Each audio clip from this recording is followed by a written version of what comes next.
Assalamualaikum warahmatullahi wabarakatuh.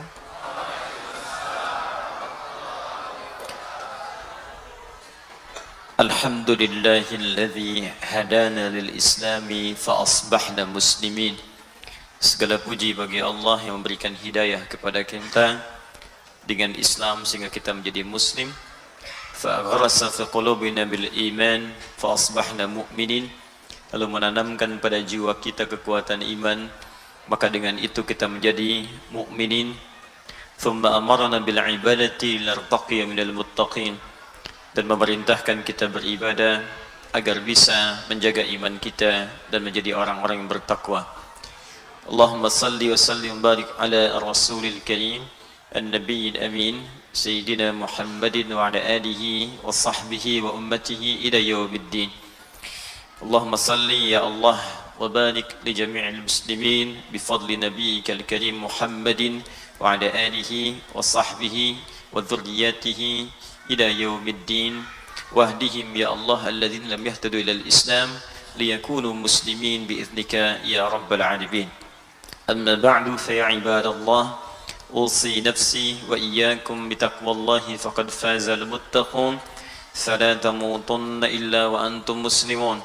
Faqala ta'ala ya ayyuhalladhina amanu ittaqullaha haqqa tuqatih wa la tamutunna illa wa antum muslimun. Saudara-saudariku, Bapak Ibu sekalian, alhamdulillah kita berjumpa kembali untuk melanjutkan kajian kita setelah kita beribadah kepada Allah Subhanahu wa taala. Semoga seluruh ibadah kita diterima oleh Allah Subhanahu wa taala. Sebelumnya kita selalu menyampaikan doa kepada orang-orang di sekitaran kita. Yang pertama, boleh jadi ada tetangga kita, kerabat kita, keluarga kita yang sampai dengan saat ini belum memeluk Islam. Kita bermohon kepada Allah semoga dilembutkan hati mereka, ditanamkan kekuatan sehingga bisa mengucapkan syahadat sebelum mereka wafat. Alhamdulillah, dengan izin Allah, doa-doa kita mungkin dari sekian orang yang hadir, ribuan orang pada saat ini, ada satu dua orang yang berdoa dengan khusyuk, ada satu dua orang memohon dengan hatinya. Mungkin dia ingat kawannya, dia ingat tetangganya, dia ingat bahkan keluarganya, yang itu bisa menyentuh dengan izin Allah kepada hamba-hamba tertentu. Alhamdulillah, hari ini ada seorang ibu dengan 3 orang anaknya itu langsung bersyahadat. Dan alhamdulillah tadi telah kami syahadatkan ibunya dengan salah satu putrinya, karena yang satu putri, yang 2 adalah putra. Jadi tadi saya mohon izin kita membuka agak sedikit menyesuaikan waktu, karena kita mensyahadatkan dulu ibundanya dengan putrinya. Yang selanjutnya kita akan coba syahadatkan putra pertama beliau, bernama Igede Arya Putra Maheswara, ya, kelahiran tahun 2006, usia baru 13 tahun. Kemudian yang putra ketiga beliau usianya baru 10 tahun, ya, yang lahir tanggal 29 Juli 2009. Sebelum kita lanjutkan, saya ingin segera mensyahadatkan dulu kedua putra ini supaya langsung bisa bergabung dengan ibundanya dan saudarinya yang telah lebih dulu bersyahadat. Karena itu saya coba undang di samping kanan kiri saya Igede Arya Putra Maheswara dan Inyoman Raditya Badrika Putra.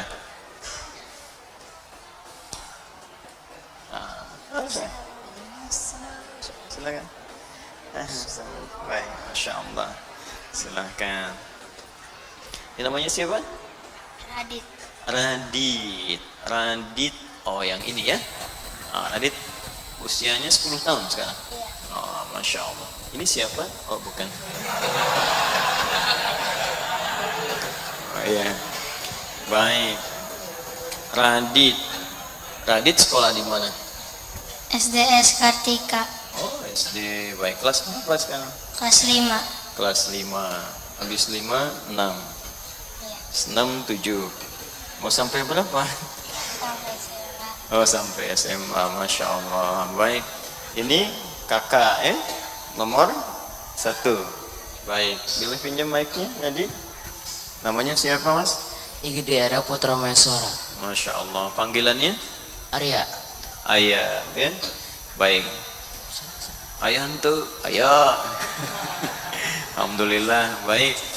Sudah yakin mau masuk Islam? Yakin. Sudah Yakin. siap ya? Apa? Sudah siap. Sudah. Baik, sudah belajar ya sama mama ya? Iya. Baik. Adit juga sudah belajar. Iya. Baik. Ustaz satu-satu ya, bimbing ya. Siap. Pertama Mas Ayah dulu, baru nanti Adit ya. Siap? Boleh? Ayah siap? Siap. Pelan-pelan aja ya. Iya. Pelan-pelan. Terus diikutinya Ustaz selesai baru Ayah. Iya. Ya? Baik. Bismillah. Bismillahirrahmanirrahim. Ar-Rahim. Ar-Rahim. Ashhadu Asyhadu alla alla ilaha ilaha illallah illallah wa ashhadu wa asyhadu anna anna Muhammadan Muhammadan Rasulullah. Rasulullah.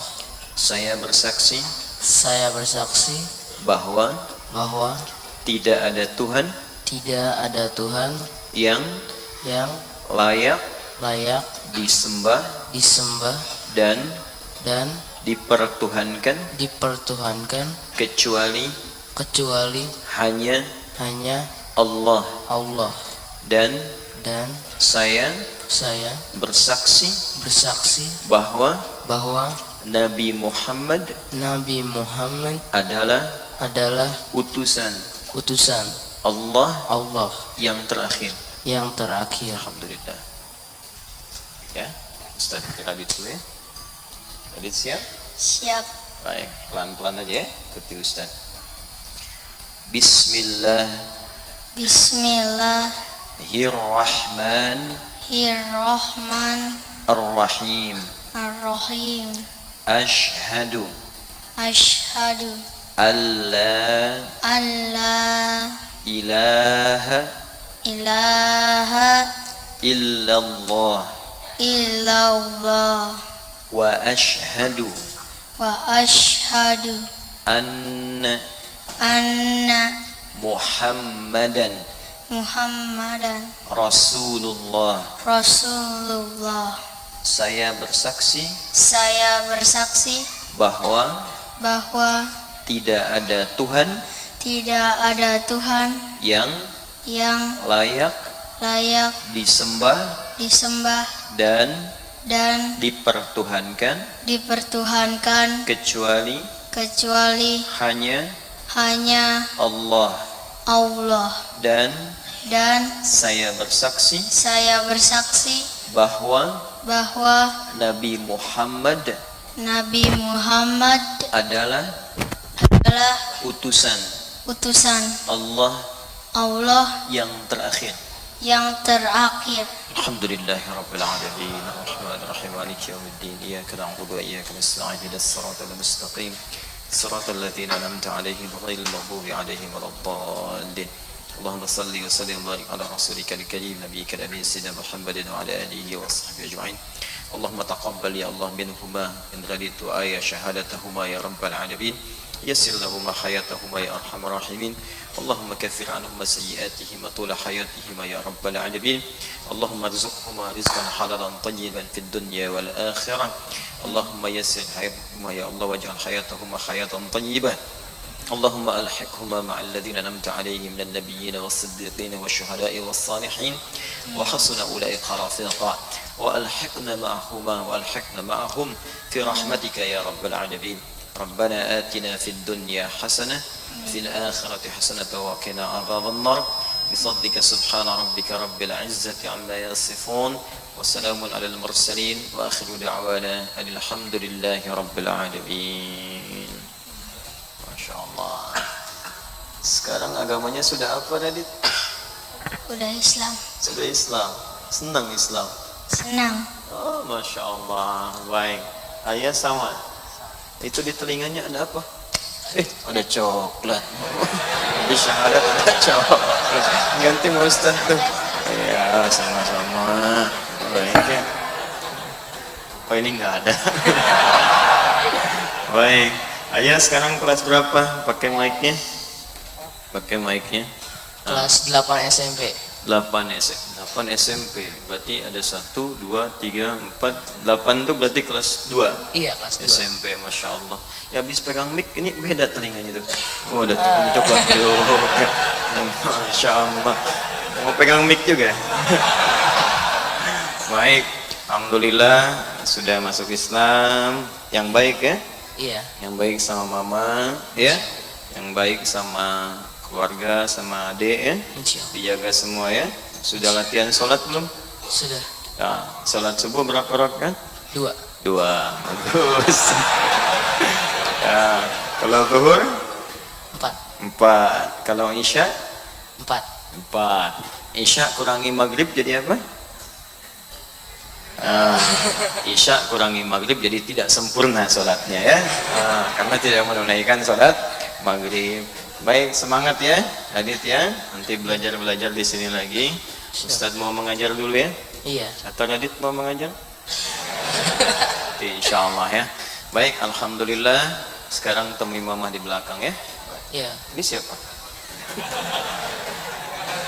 Sini mas. Ya sini ya. Oh Masya Allah, ini ikhwan pria. Baik, ini buat ayah. Baik mas ayah, ini ada apa nih? Ya ada peci. Kalau mau pakai peci ya, coba lihat kerudungnya ada nggak? Nggak. Baik. Yang ini buat Radit. Masya Allah. Radit, ya. Alhamdulillah. Teman-teman sekalian dan pemirsa dimanapun anda berada, alhamdulillah telah tuntas mengucapkan syahadat. Dua orang yang sangat belia, ada ayah di samping saya dan Radit di samping kanan saya. Keduanya dari beragama Hindu yang kemudian memutuskan untuk masuk Islam. Ya, dan kami sampaikan kepada saudara-saudariku yang belum berislam atau yang non-muslim, dalam Islam tidak ada paksaan. Anda ingin belajar tentang Islam, silahkan.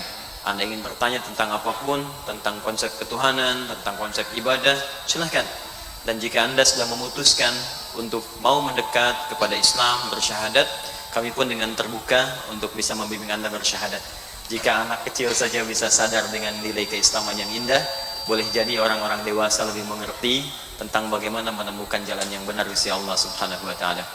Baik, terima kasih untuk semuanya. Untuk syahadat kali ini diperkenankan untuk ayah dan Radit bisa menemui mama ya di belakang. Baik, silakan.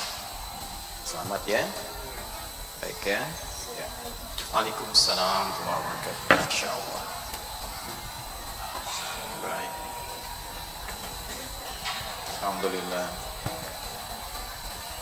Baik, sudah Mas. Ininya apa? Kertasnya, ini kertasnya. Baik. Antum ini kenapa ini? Beneran copot ini. Alhamdulillah. Baik, ayo kita mulai. Ya. Antum mau juga? Alhamdulillah. Baik, sebentar kita ganti ya.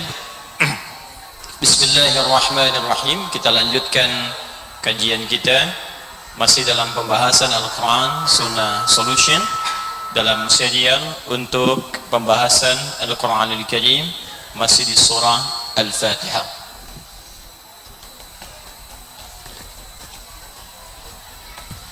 Hari ini kita akan lanjutkan pada pembahasan ayat yang terakhir, yaitu pada firman Allah Subhanahu wa taala, siratal ladzina an'amta 'alaihim ghairil maghdubi 'alaihim waladdallin. Baik teman-teman sekalian, Bapak dan Ibu, saudara-saudariku dimanapun Anda berada, seperti pernah kami sampaikan, Al-Fatihah termasuk surat yang sangat penting dan juga seluruh surat yang lainnya penting. Namun setiap surah seperti saya sampaikan memiliki keistimewaan tersendiri. Al-Fatihah adalah surah yang sangat istimewa karena ia menjadi satu-satunya surah yang membuka bacaan di dalam salat. Al-Fatihah adalah surah yang sangat istimewa karena ia satu-satunya surah yang menjadi pembuka dalam mushaf Al-Quran. Karena itu dia disebut dengan Al-Fatihah, dengan al-nya bermakna ma'rifah, karena membuka dua keutamaan tadi. Tidak ada yang paling utama dalam ibadah kecuali salat, itu yang paling nomor satunya, dasar dari semua ibadah, dan tidak ada yang disebut nilai-nilai kebaikannya tertinggi kecuali mendekat kepada Al-Quran. Itu yang disebutkan oleh Nabi SAW dalam sabdanya, khairukum man ta'allama al-Qur'ana wa 'allamah. Yang terbaik di antara kalian adalah orang yang mau belajar Al-Quran lalu mengamalkannya. Baik itu salat yang menjadi amalan pertama yang akan dihisab di hari kiamat. Inna awwalu ma yuhasabu bihi al-'abdi yawmal qiyamati as-salat. Inna awwala ma yuhasabu bihi al-'abdu yawmal qiyamati as-salat. Sungguh amal pertama yang akan dihisab oleh Allah, kata Nabi, di hari kiamat adalah salatnya. Ya, jika salatnya baik, idza saluhat saluhat sa'iru amali. Jika salatnya itu benar dan baik, maka benar dan baiklah seluruh amalan yang lainnya. Wa idza fasadat fasada sa'iru amali, dan jika salatnya itu jelek, maka akan berdampak pula pada buruk amalan-amalan yang lainnya. Anda bayangkan, dalam hal salat dibuka dengan Al-Fatihah bacaannya, dan dalam qiraat Al-Quran dibuka dengan Al-Fatihah. Jadi cukup dua hal ini menunjukkan keutamaan Al-Fatihah. Yang kedua, Al-Fatihah al-nya bisa bermakna istighraq, yang berarti pembuka pada seluruh hal-hal yang bernilai baik di sisi Allah Subhanahu wa taala.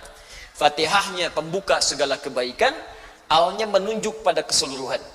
Jadi jika ingin dibukakan semua yang baik-baik dalam hidup, baik itu terkait dengan rizki, dibukakan pintu rizki yang paling baik, dibukakan kesembuhan yang terbaik saat sakit, dibukakan kemudahan terbaik saat mendapat kesulitan, termasuk dibukakan bimbingan hidup yang terbaik dari seluruh tubuh kita. Mata melihat yang baik, telinga mendengar yang baik, mulut bicara yang baik. Maka di dalam Al-Fatihah ada petunjuk-petunjuk untuk menghasilkan itu semua. Cukuplah Anda menguasai ayat ini seluruhnya dengan makna-maknanya, maka itulah kemudian akan mendatangkan kemuliaan besar di dalam kehidupan kita. Karena itulah Al-Fatihah disebut juga dengan nama Al-Kafi, yang mencakup semua nilai-nilai kebaikan, yang dengan cakupan itu cukup bila kita menguasainya, maka kita akan dapatkan seluruh tahapan-tahapan kemuliaan itu. Saya sudah terangkan dari awal sampai dengan ayat yang ke-6. Sekarang kita akan sambungkan pada ayat yang ke-7.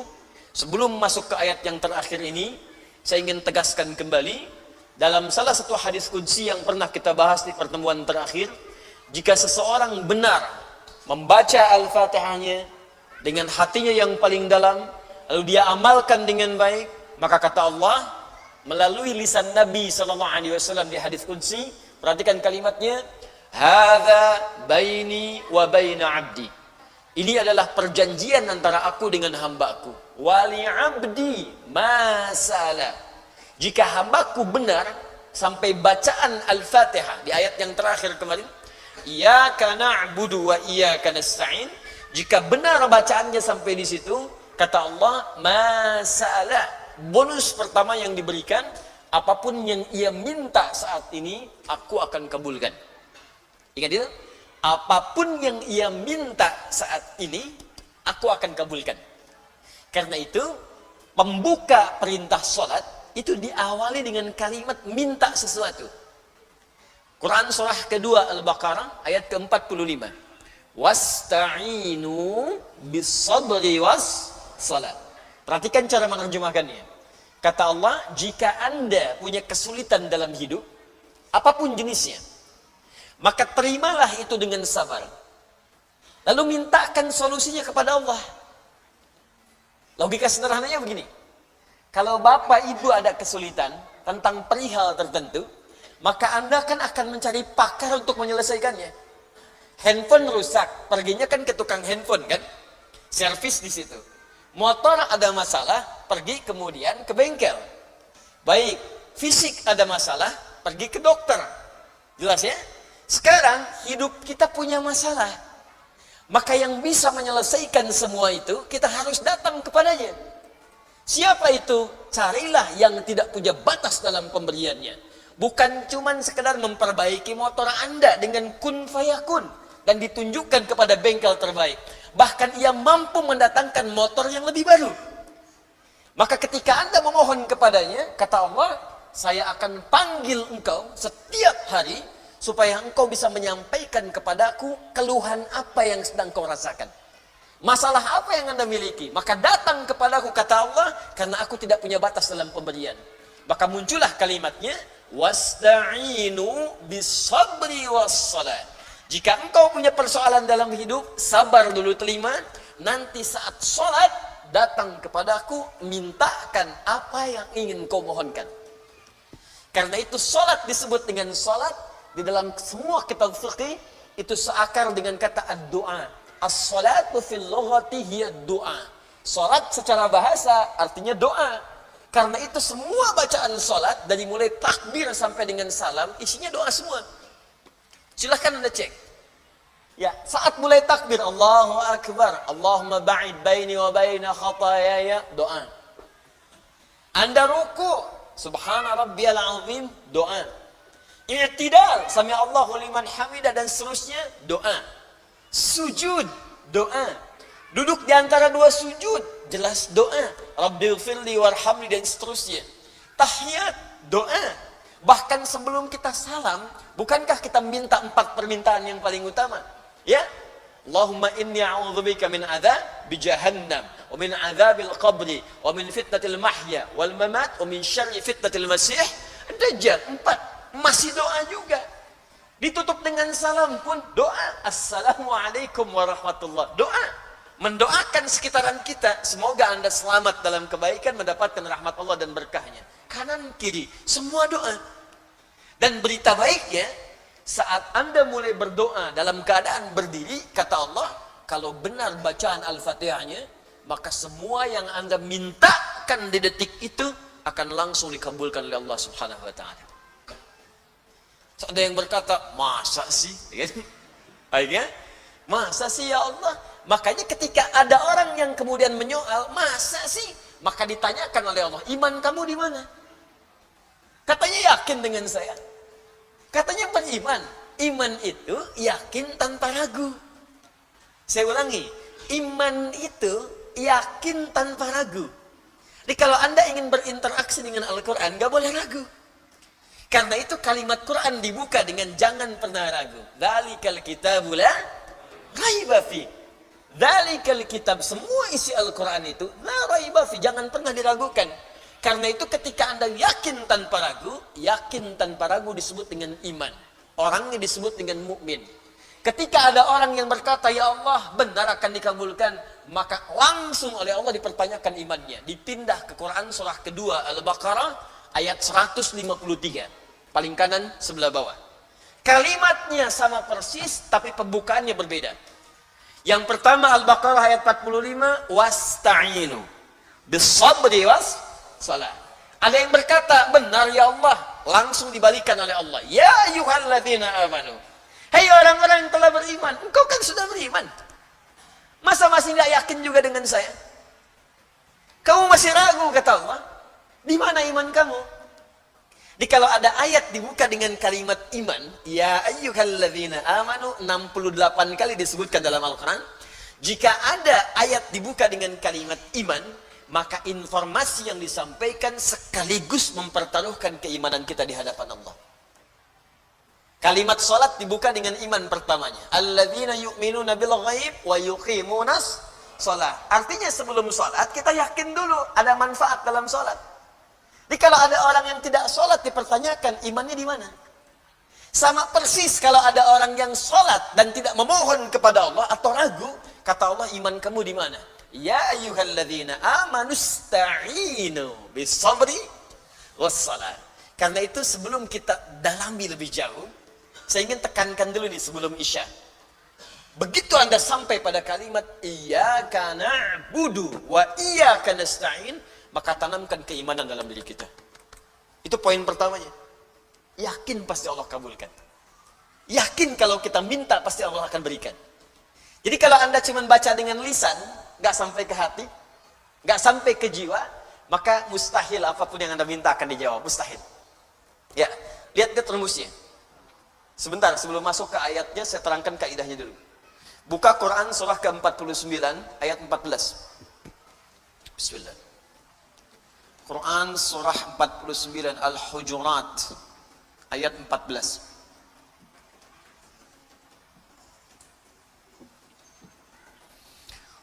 Qalatil a'rabu amanna.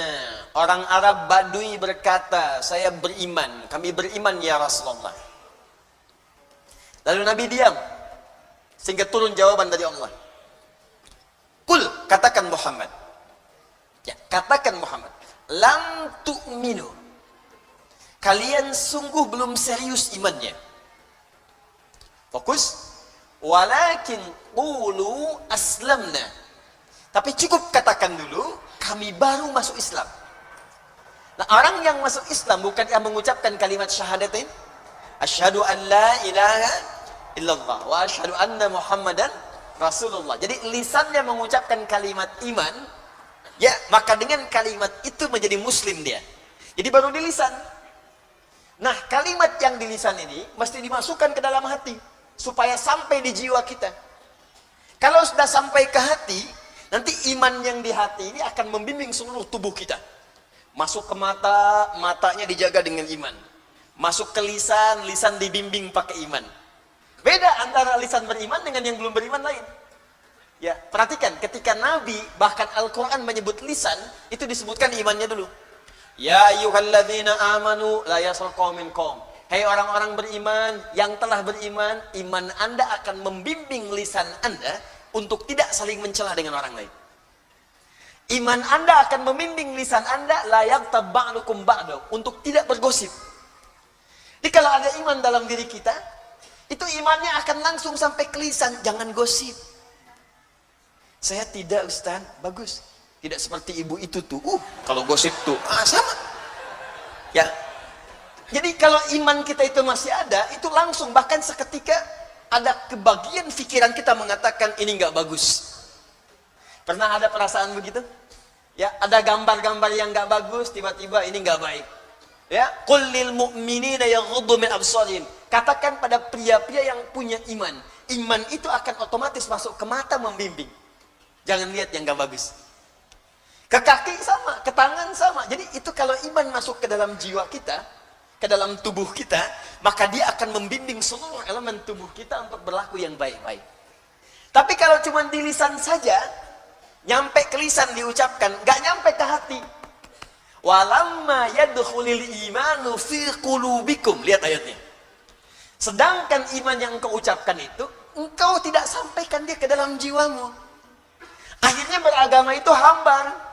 Salat cuma di lisan, Allahu Akbar, cuma nyampe sini aja, nggak nyampe sini.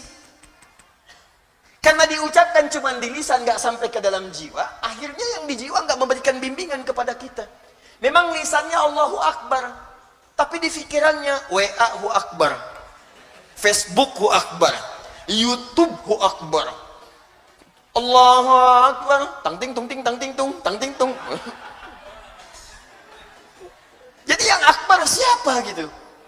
Jadi kalau iman sudah masuk dalam jiwa, selesai. Begitu mau sholat, dia kondisikan handphonenya silent. Ada yang dia matikan dulu. Dia siapkan jiwanya. Itu yang dimaksudkan iman hadir dalam jiwa. Makanya setiap lisan kita berucap, pandangan kita menatap, lisan kita mendengar, pastikan semua dibimbing oleh iman.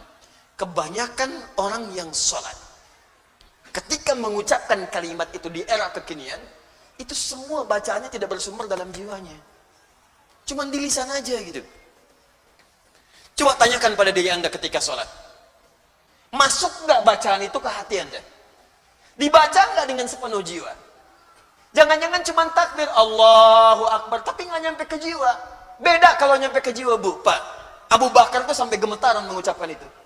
Allahu Akbar. Lisan berkata Allah Maha Besar. Fikiran menerjemahkan Allah yang paling agung. Hati mengatakan, ya Allah, aku mengucapkan Kau yang paling besar. Aku takut setiap hari mengucapkan Kau yang paling besar, tapi aku selalu merasa paling besar dibandingkan orang lain. Sombong dengan orang lain. Merasa angkuh, yang paling hebat dibandingkan yang lainnya. merasa yang paling tinggi. Sementara setiap hari aku katakan kau yang paling besar. Lisan berkata Allah yang maha besar, tapi selesai sholat merasa yang paling bagus sholatnya, yang paling hebat dalam keilmuannya, yang paling tinggi status sosialnya. Katanya Allahu Akbar, tapi setiap hari merasa akbar. Itu kalau benar-benar sholatnya demikian dalam jiwa, itu baru takbir sudah menangis, Pak. Ingat dosa. Allahumma ba'id baini wa baina khatayaya kama ba'adta baina al-masyriqi wal maghrib. Siapa yang bisa baca doa ini dengan hatinya, tersungkur dan terjatuh air matanya. Allahumma ba'id baini wa baina khatayaya. Khata'un satu kesalahan, akhta'un banyak salah, khataya salahnya banyak sampai nggak kehitung. Tambah ya kecil di akhirnya, ya aku ngaku, ya terakhir itu ngaku. Khataya ya Allah, aku mengakui dalam sholat ini aku banyak salahnya nggak terhitung. Sedangkan cita-citaku itu ingin ke surga ya Allah. Cita-citaku ingin berjumpa Rasulullah, tapi aku masih banyak salah. Maka mohon ya Allah, jikapun aku wafat dalam sholatku sekarang, karena di Al-Baqarah 46 itu siapkan dirimu dalam sholat, mungkin itu sholat terakhir kamu. Alladzina yadhunnuna annahum mulaqu rabbihim wa annahum ilaihi raji'un. Kata Allah, kalau pengen khusyuk sholatnya, rasakan mungkin saat itu engkau akan kembali menghadap Allah Subhanahu wa taala. Makanya ada riwayat mengatakan, kata Imam, sallu salatan muwadda', salatlah engkau seakan-akan salat perpisahan dalam hidupmu. Di begitu Anda mengatakan, ya Allah, kalau aku wafat pun dalam salat ini, mohon jauhkan antara aku dengan kesalahan yang aku telah perbuat dalam hidup, sejauh timur dan barat yang tidak pernah bersatu. Aku tobat ya Allah. Jikalau benar-benar bacaan kita dari jiwa kita, dan membaca dari ta'awudz sampai bismillah, hamdalah, sampai bahkan iyyaka na'budu wa iyyaka nasta'in, kata Allah, apa yang kamu minta sekarang aku akan kabulkan. Isya ini bacakan dalam hati kita, minta dengan khusyuk, dan ketika sampai pada kalimat iyyaka na'budu wa iyyaka nasta'in, coba rasakan, minta dalam hati kita apa yang paling sulit dalam hidup kita yang ingin dimintakan solusinya kepada Allah. Maka saat Anda mengucapkan ihdinas siratal mustaqim, seperti saya jelaskan maknanya di pertemuan yang lalu, maka sertakanlah dalam jiwa kita semua kesulitan itu untuk dimintakan solusinya oleh Allah. Pertanyaannya, jika Anda mampu mendapatkan itu semua, seperti apa pemberian Allah yang akan dianugerahkan kepada kita? Itulah jawabannya di ayat yang ke-7 yang akan kita bahas setelah menunaikan salat Isya berjamaah. Tapi praktekkan dulu apa yang kita sampaikan dalam salat Isya. Semoga Allah mengabulkan insyaallah. Ya.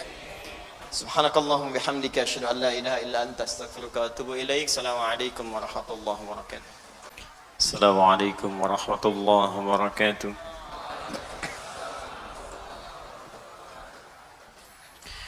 Alhamdulillah, wassalatu wassalamu ala rasulillah wa ala alihi wa sahbihi wa man walahu ba'du.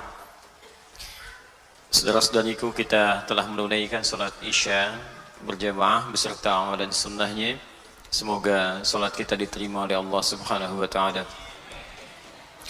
Alhamdulillah, kita lanjutkan kembali dan terhubung bersama kita ada saudara-saudari kita dari Papua. Saya simak tadi lewat tayangan di media sosial.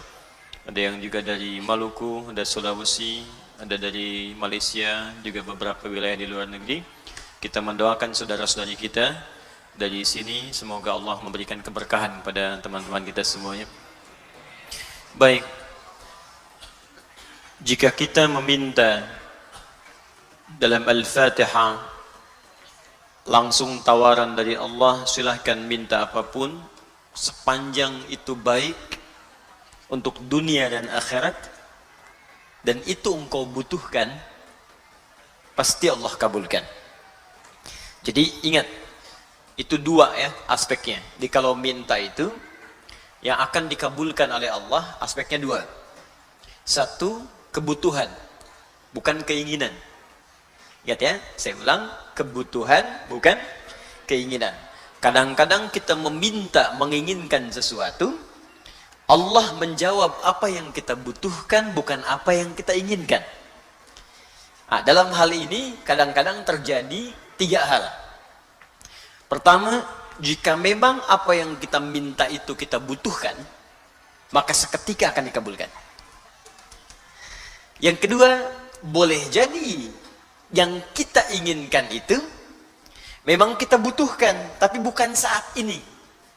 Nanti mungkin 3 tahun lagi, nanti 2 tahun lagi, nanti setahun lagi.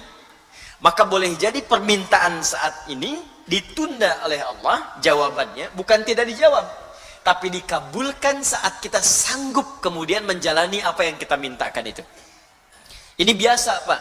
Jangankan kita, para nabi pun begitu.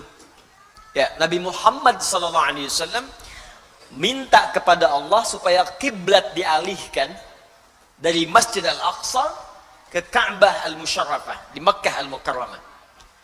Apakah seketika saat meminta langsung dikabulkan? Tidak.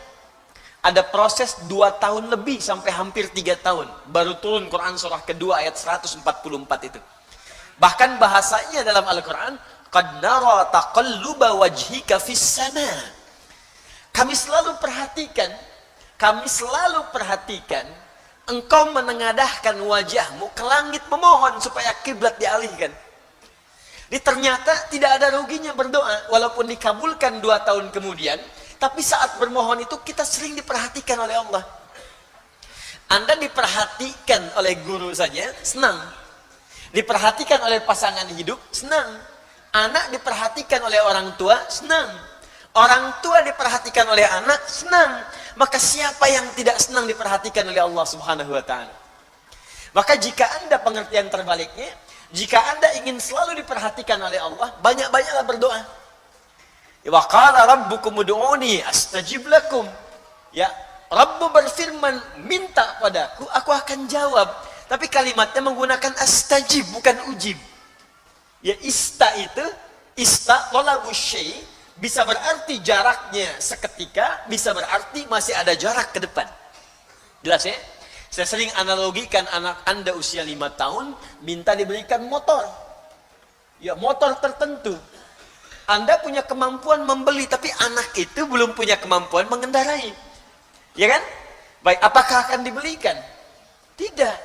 Kalau Anda belikan sekarang, anak itu baru bisa pakai motor 3 tahun lagi. Beli motor sekarang buat 3 tahun, ngapain? Nggak ada manfaatnya. Anda akan belikan motor-motoran dulu. Kok motor-motoran? Kamu baru 5 tahun. Entar kalau sudah 15 tahun, maka yang motornya satu hilang. Motorannya hilang, jadi motor. Ya. Kalau kamu sudah punya SIM, 25 tahun, 17 tahun, 18 tahun, baru Bapak belikan. Kadang Anda meminta sekarang, dijawab kemudian. Kadang yang ketiga, minta A, keinginan, dijawab oleh Allah B, kebutuhan. Awas hati-hati. Ini yang sering juga terjadi, tapi gak kita sadari. Ya Allah, pengen ke Madinah ya Allah, pengen ke Madinah ya Allah. Minta, tiba-tiba yang lulus Madinah Ciputat misalnya, ya masuk UIN misal, ya Allah ITB ya Allah ITB, tiba-tiba masuknya ke IPB misalnya, ya Allah Unpad ya Allah Unpad, tiba-tiba masuknya ke Undip, ya Undip misal. Jadi kadang-kadang ketika kita minta sesuatu, dikabulkannya B. Kata Allah, kalau terjadi seperti itu, jangan berprasangka buruk dulu. Quran surah kedua ayat 216. Kutiba alaikumul qitalu wa huwa kurhul lakum. Perangi perasaan kita. Ya, jangan berprasangka buruk, perangi dulu. Ya, walaupun barangkali ketika menerima itu boleh jadi tidak sesenang yang kita harapkan.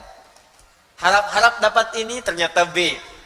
Harap-harap pengen sap paling depan, ternyata ketinggalan jauh di belakang. Ya, harap-harap dapat konsumsi, ternyata nggak ada, gitu kan? Baik, bisa, gitu kan? Bisa. Nggak apa-apa. Asa antakrahu syai'an fahuwa khairun lakum. Boleh jadi apa yang tidak kamu harapkan, yang kamu nggak suka, itu yang paling bagus. Oh, barangkali Allah menginginkan saya ikhlas untuk mengikuti ta'lim, bukan yang lain. Oh, barangkali Allah ingin menguji sejauh apa kesungguhan saya untuk belajar. Oh, barangkali Allah inginkan ini. Wa asa an tuhibbu syai'an fa huwa syarrun lakum. Dan boleh jadi apa yang Anda harapkan itu mungkin belum bagus buat kita. Kenapa ya Allah? Wallahu ya'lamu wa antum la ta'lamun. Karena Allah tahu masa depan. Sedangkan kita tidak. Jadi apa yang Allah berikan itu bukan hanya untuk sekarang. Ini loh, kamu kan itu nanti akan masuk ke sini. Akan kemana sampai wafat. Jadi ketika Allah memberikan sebuah pemberian, itu jaraknya panjang. Untuk maslahat yang kita bawa sampai menuju Allah di hari kiamat nanti. Di bagian pengabulan dari Allah Subhanahu wa ta'ala. Yang kedua, sifat kebutuhan ini akan diikat dengan dua kebaikan, yaitu dunia dan akhirat. Dunia dan akhirat. Kadang-kadang baik dunia, tapi akhiratnya tidak. Ya Allah, saya pengen motor, ya Allah, bagus untuk dunia. Tapi ternyata ketika diberikan motor, itu tidak bisa mengantarkan Anda untuk ibadah. Malah ke masjid jadi jarang, karena sekarang rajin motor-motoran. Ya, ada yang tadinya nggak pernah ngajak tetangga, sekarang baru punya motor, sudah muterin komplek. Assalamualaikum, ayo ke masjid yuk. Oh, padahal mah, gitu kan? Habis amal. Ya. Di kadang-kadang apa yang kita mintakan, dunia bagus, akhirat mesti baik juga. Makanya kita mintakan Rabbana atina fid dunya wa fil akhirati wa qina. Pilih mana? Kaya dunia, miskin akhirat, atau miskin dunia, kaya akhirat? Bagus. Itu ya. Nah sekarang, ketika Anda ingin meminta dengan satu kalimat, dan dengan kalimat itu dapat dunia akhirat plus kebutuhannya. Jadi begitu kalimat ini diucapkan, apa yang kita ingin mohonkan, langsung Allah akan kabulkan. Dunianya nikmat, akhiratnya juga nikmat, dan sesuai dengan kebutuhan kita. Kalimat itu yang kita pelajari, yang disampaikan oleh Allah, dibacakan 17 kali dalam sehari, dengan kalimat ihdinas siratal mustaqim. Kita sampaikan di pertemuan lalu, ihdina itu bukan sekedar tunjukkan. Ya, berasal dari kata hudan. Ya Allah, berikan kami hudan dengan cara yang paling mudah, ke jalan yang lurus. Hudan ada banyak makna. Satu, kemudahan untuk beribadah. Saya ulang, kemudahan untuk ibadah. Dalilnya diantaranya Quran surah kedua Al-Baqarah ayat 2 sampai dengan 5. Dzalikal kitabu la raiba fi hudan lil muttaqin. Ketika Allah memberikan hudan kepada orang takwa, apa yang menjadikan orang takwa itu ketika dapat hidayah? Kemudian apa yang dia kerjakan? Maka ayat 3-nya, alladzina yu'minuna bil ghaib wa yuqimunas shalah wa mimma razaqnahum yunfiqun. Jadi ketika Anda berkata, ya Allah, berikan kami hudan, ihdinas siratal mustaqim, dengan cara yang mudah. Makna pertamanya, tunjukkan kepada kami kemudahan untuk ibadah. Dengan cara yang benar. Minta kepada Allah, orang-orang yang diberikan kemudahan ibadah, maka gampang bangun tahajudnya. Tahajud gampang bangun, puasa Senin Kamis gampang, bahkan nyari ayamul bid, bahkan nyari puasa Daud, untuk infaknya gampang. Ya, walaupun punya 1 juta bisa infak, 100.000 bisa infak, nggak ada uang masih sedekah. Dia cari kadang ke jalan, buang sampah ke tempatnya. Apa yang kira-kira bisa di masjid dibersihkan, dia bersihkan. Ada orang-orang yang minta hidayah kepada Allah, diberikan kemudahan untuk jalan ibadah. Ada yang gampang ke masjid, Masya Allah. Ya, sholat subuh misalnya jam 4:06, jam 3 sudah ke masjid. Bahkan pintu belum dibuka, di luar dia sholat. Ya, karena memang bermalam di masjid itu kan, misal. Minta. Yang kedua, ada berarti solusi. Solusi. Ya, dari setiap persoalan yang dialami. Yang ketiga, ada berarti juga bimbingan kemudahan untuk mencapai kesuksesan dari apa yang kita kerjakan dalam hidup. Ada solusi, ada kenyamanan, ada bimbingan, ada kemudahan untuk ibadah. Kalau Anda benar berdoanya, maka Allah ajarkan kepada kita, kita akan dibimbing oleh Allah untuk mendapatkan kenikmatan dalam menjalani setiap kemudahan tadi. Maka turunlah ayat yang selanjutnya, setelah kita mengatakan, ihdinas siratal mustaqim, ya Allah, berikan kami hudan dengan segala jenisnya itu, yang telah kita pelajari dulu. Ya, dengan cara yang paling mudah, cara yang paling lurus. Seperti apa itu semua? Dilanjutkan oleh Allah Subhanahu wa ta'ala dengan ayat berikutnya. siratal ladzina an'amta 'alaihim ghairil maghdubi 'alaihim waladdallin, yaitu jalan-jalan kemudahan untuk mencapai petunjuk tadi, kemudahan ibadah dengan cara yang benar, kemudahan mendapatkan rizki dengan cara yang benar, kemudahan mendapat solusi ketika punya masalah dengan cara yang benar, kemudahan sukses dengan cara yang benar, seperti engkau berikan pada orang-orang dulu yang telah mendapatinya dengan cara yang paling nikmat. Bukan orang-orang yang telah engkau berikan kemudian tersesat dengan itu karena tidak menggunakannya, atau dia tahu itu kemudian baik tapi dia menjauh darimu ya Allah. Kita bacakan dulu tafsir dari ayat ini, baru kita bahas kalimat per kalimat insyaallah, supaya kita bisa mendapatkan pencerahan dari para ulama tafsir dulu. Hari ini saya kembalikan ke tafsir Ibnu Katsir rahimahullah. Wa qauluhu ta'ala siratal ladzina an'amta 'alaihim ghairil maghdubi 'alaihim waladdallin. Adapun makna firman Allah Subhanahu wa taala yang tadi dibacakan, قد تقدم الحديث فيما إذا قال العبد اهدنا الصراط المستقيم إلى آخرها أن الله يقول هذا لعبدي ولعبدي ما سأل. Seperti telah berlalu penjelasan dari kami ketika seorang hamba dalam salatnya mengucapkan iyyaka na'budu wa iyyaka nasta'in sampai dengan kalimat ihdinas siratal mustaqim, sampai ke akhirnya ihdinas siratal mustaqim, annallaha yaqul, maka Allah menjawab. Ini yang saya pernah sampaikan kepada Anda. Jadi begitu mengucapkan iyyaka na'budu wa iyyaka nasta'in, kemudian ihdinas siratal mustaqim, maka sampaikan keinginan kita dalam jiwa kita, apa yang sedang kita rasakan. Ya. Kemudian Imam Ibnu Katsir mengatakan, annallaha yaqul, maka Allah akan menjawab, hadza li'abdi wa li'abdi ma sa'al. Ini perjanjian aku dengan hambaku, maka apapun yang hambaku mintakan, aku akan berikan. Wa qauluhu ta'ala, setelah kita menyampaikan apa yang kita mohonkan itu, lalu Allah Subhanahu wa taala berfirman, siratal ladzina an'amta 'alaihim, siratal ladzina an'amta 'alaihim mufassirun lis-siratil mustaqim. Ini adalah penjelasan dari kalimat sebelumnya siratal mustaqim. Bismillah. Jadi ada ayat yang ke-6 yang kita bacakan, ihdinas siratal mustaqim. Saya tulis sebentar. Saya agak pelankan sedikit supaya mudah dipahami. Ihdinas siratal mustaqim. Ya. Perhatikan baik-baik. Ya Allah, mohon berikan kami hudan.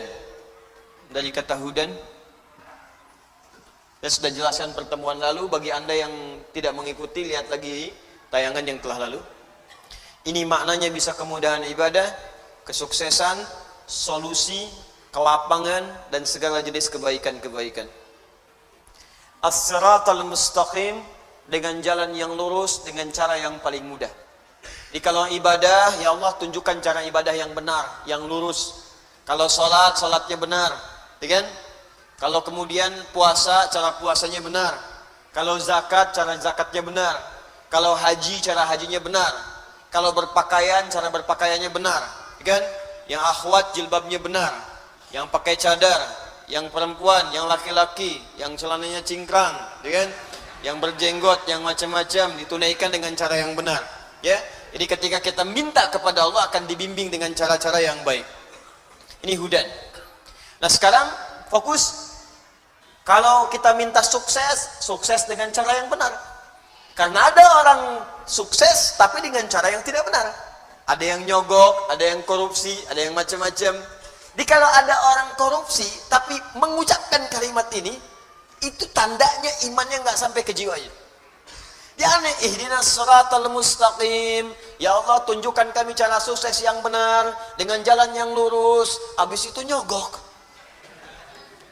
Habis itu korupsi, habis itu nipu, berarti ada yang salah dalam sholatnya, ada yang tidak tepat. Ya Allah, berikan solusi dengan cara yang benar. Ada masalah di rumah tangga, minta kepada Allah, maka diberikan solusi dengan cara yang benar. dituntun kepada guru yang benar, kepada ustadz yang benar, pada kiai yang benar, minta solusi yang baik, sehingga selesai semua. Nah, yang paling indah, ketika Anda mendapatkan jalan yang benar itu, apa yang dimaksud dengan jalan yang benar? Anda bertanya lagi. Maka diteruskan oleh Allah, yang dimaksud dengan as-sirat ini, jalan yang benar ini, kalau ingin sukses, jalannya mesti benar. Kalau ingin ibadah, jalannya mesti benar. Kalau ingin ada solusi, jalannya mesti benar. Yang dimaksud jalan yang lurus dan benar itu, turunlah kalimat selanjutnya. Siratal ladzina an'amta 'alaihim. Siratal ladzina an'amta 'alaihim. Ini poinnya.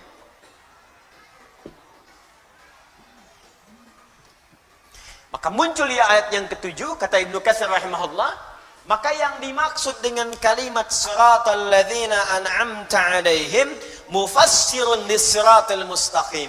Mufassirun, kalimat ini, ayat yang ketujuh ini adalah penjelasan dari kalimat sebelumnya, yaitu pada ayat yang keenam, as-siratal mustaqim. Jadi ketika Anda ingin mengatakan dan bertanya, ya Allah, bagaimana saya mendapatkan bimbingan yang lurus untuk ibadah? Ya Allah, bagaimana cara saya mendapatkan bimbingan lurus supaya saya benar dalam mencari rezeki, benar berumah tangga? Maka turun tafsir, penjelasan dari ini. Jadi ini rumus tafsir Quran bil Quran. Jadi ayat Quran ditafsirkan dengan ayat Quran lagi. Ini tingkat yang paling tinggi. Jadi nanti ada ayat Al-Quran ditafsirkan dengan ayat lagi. Contoh, Al-Qari'ah, Mal Qari'ah, kemudian Kamal Qari'ah, setelah itu Yauma yakunun nasu kal. Nah, tafsir dari Al-Qari'ah tadi Yauma yakunun nasu kal farashil mabthus, dan seterusnya ayat. Jadi ada ayat yang ditafsirkan lagi dengan ayat selanjutnya. Jelas? Nah, ada ayat ditafsirkan dengan hadis.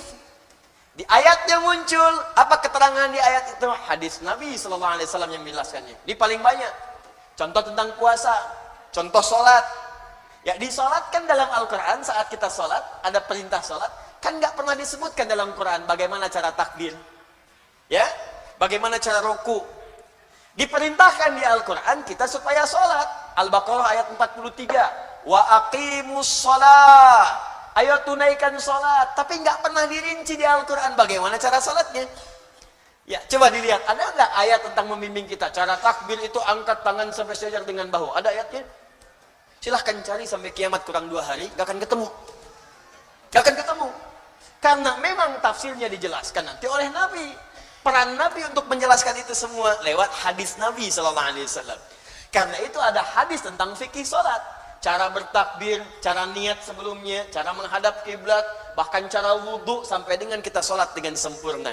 Itu Al-Quran ditafsirkan dengan hadis. Kenapa Ustadz kok nggak lengkap aja di Quran supaya lebih mudah? Joni, kalau itu saja dilakukan, kapan kita hafal Qurannya? Ya. Maka kalau banyak itu seberat apa mushafnya? Setebal apa Qurannya? Ya, dan apa peran Nabi diutus untuk kita? Bagaimana kemudian kita bisa melakukannya? Kalau dijelaskan di Quran nggak ada contohnya, nirunya bagaimana? Nirunya bagaimana? Kadang-kadang satu kalimat saja salah paham. Ya, Anda bayangkan dijelaskan, tapi nggak ada contohnya. Bagaimana mengikutinya? Paham sampai sini? Baik, itu Al-Quran dengan hadis. Ya, nah sekarang ini Al-Quran dijelaskan lagi dengan Al-Quran. Siratal mustaqim ditafsirkan siratal ladzina an'amta 'alaihim.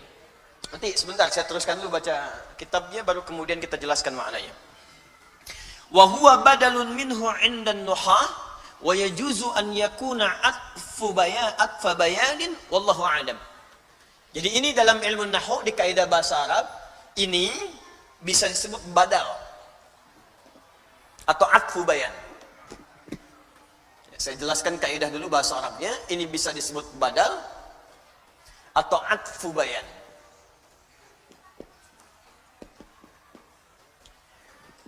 Badal artinya keterangan yang menggantikan, menjelaskan secara menyeluruh. Itu badal. Ya, misal Yang dimaksud as-sirat ini keterangan menyeluruhnya adalah ini maksudnya. Jelas? Atau atfu bayan, diikutkan pada ataf itu mengikutkan pada kalimat sebelumnya. Jadi hukum menafsirkan ayat ini ikutkan pada kalimat sebelumnya, jangan tafsirkan sendiri. Jadi kalau Anda ingin menafsirkan ayat yang ini, ya kata Ibnu Katsir rahimahullah, maka menafsirkan ayat ini atfun ikutkan pada kalimat sebelumnya. Lihat dulu. Karena itu di ilmu tafsir ada rumus namanya 2L 1S. Ya, 2L 1S, ya. Ini ada L, ada S, ada S. L-nya disebut dengan 2L, maaf, L, L, S. Double L, S. L yang pertama disebut dengan lihaq. Sudah? Maaf, 1L, 2S. Siyak dan sibak. Lihaq. Kedua siyak. Ketiga sibak. Saya ulang, L, S, S. 1L, 2S. L-nya lihaq. Lihaq itu yang di depannya, yang setelahnya. Misal, Anda ingin menafsirkan ihdinas siratal mustaqim. Apa yang dimaksud ihdinas siratal mustaqim? Maka lihat ayat setelahnya. Jelas? Baik. Sibak. Sibak itu ayat yang sebelumnya. Saya ingin tafsirkan suratal ladzina an'amta alaihim, maka lihat ayat sebelumnya. Siyak, siyak itu ayat yang sedang kita bahas. Misal, ihdinas siratal mustaqim. Ketika kita ingin menggali makna ayat ini ayat yang sedang kita bahas namanya siyak. Kaitan dengan ayat sebelumnya disebut sibak. Kaitan dengan ayat setelahnya disebut dengan lihaq. Secara singkat, kalau ingin menafsirkan Al-Quran, jangan sembarangan baca satu ayat, langsung Anda pahami maknanya. Tidak. Anda harus memahami dulu kaitan dengan ayat sebelumnya. Al-Baqarah ayat 7. Ingin Anda pahami maknanya. Lihat kaitannya dengan ayat ke-6, ke-5, ke-4, ke-3, ke-2, ke-1 sampai Al-Fatihah. Lihat kaitan dengan setelahnya. Ayat 8, 9 sampai dengan An-Nas. Itu baru kita akan menemukan penafsiran yang sempurna. Paham? Baik. Jadi ketika Anda ingin menafsirkan yang ini, atfun. Ini diikutkan kepada kalimat sebelumnya, bayanun, statusnya menjelaskan kalimat yang ini. Secara singkat, paling gampang, ini ayat menjelaskan ayat sebelumnya. Itu maksudnya. Kalau panjang-panjang kemana, itu maksudnya. Ya. Saya kenapa bahas ilmu nahu dulu, kaidahnya, supaya kita nanti kalau menemukan yang seperti ini, bisa memahaminya dengan baik. Ya, belajar 25 tahun kalau nggak dibahas kan sayang gitu.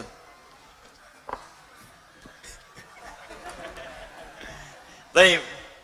Sekarang kita tafsirkan per kalimatnya.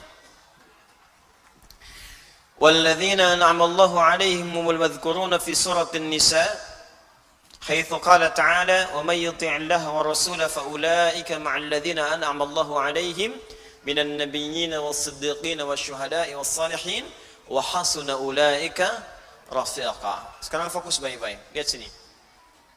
Saya akan mulai jelaskan tafsirnya. Dan di sini kita akan mulai serius memahami maknanya. Ya Allah, kami ingin mendapatkan kemudahan dalam ibadah, kemudahan dalam mendapat rezeki, kemudahan mengatasi persoalan. Maka bagaimana cara kami mendapatkannya? Maka Allah turunkan ayat siratal ladzina an'amta alaihim. Kalau kalian ingin mendapati itu semua, maka mohonkanlah kepada Allah semua jenis kemudahan yang telah Allah berikan kepada orang-orang sebelum kalian. Yang mendapatkan kemudahan itu begitu nikmat. Kalau terjemah biasa, ya Allah, berikanlah kepada kami jalan yang paling nikmat seperti Engkau telah berikan kepada orang-orang sebelum kami. Jadi kalau Anda ingin ibadah, dibimbing oleh Allah dan nikmat ibadahnya. Ada orang memang benar ke masjid, tapi ibadahnya belum nikmat. Subuh jam 4:06, jam 4 dah ke masjid, tapi begitu subuh nggak nikmat. Allahu Akbar. Ya. Ada yang puasa, ikut puasa sunnah, mulai puasa sunnah, cuman belum nikmat.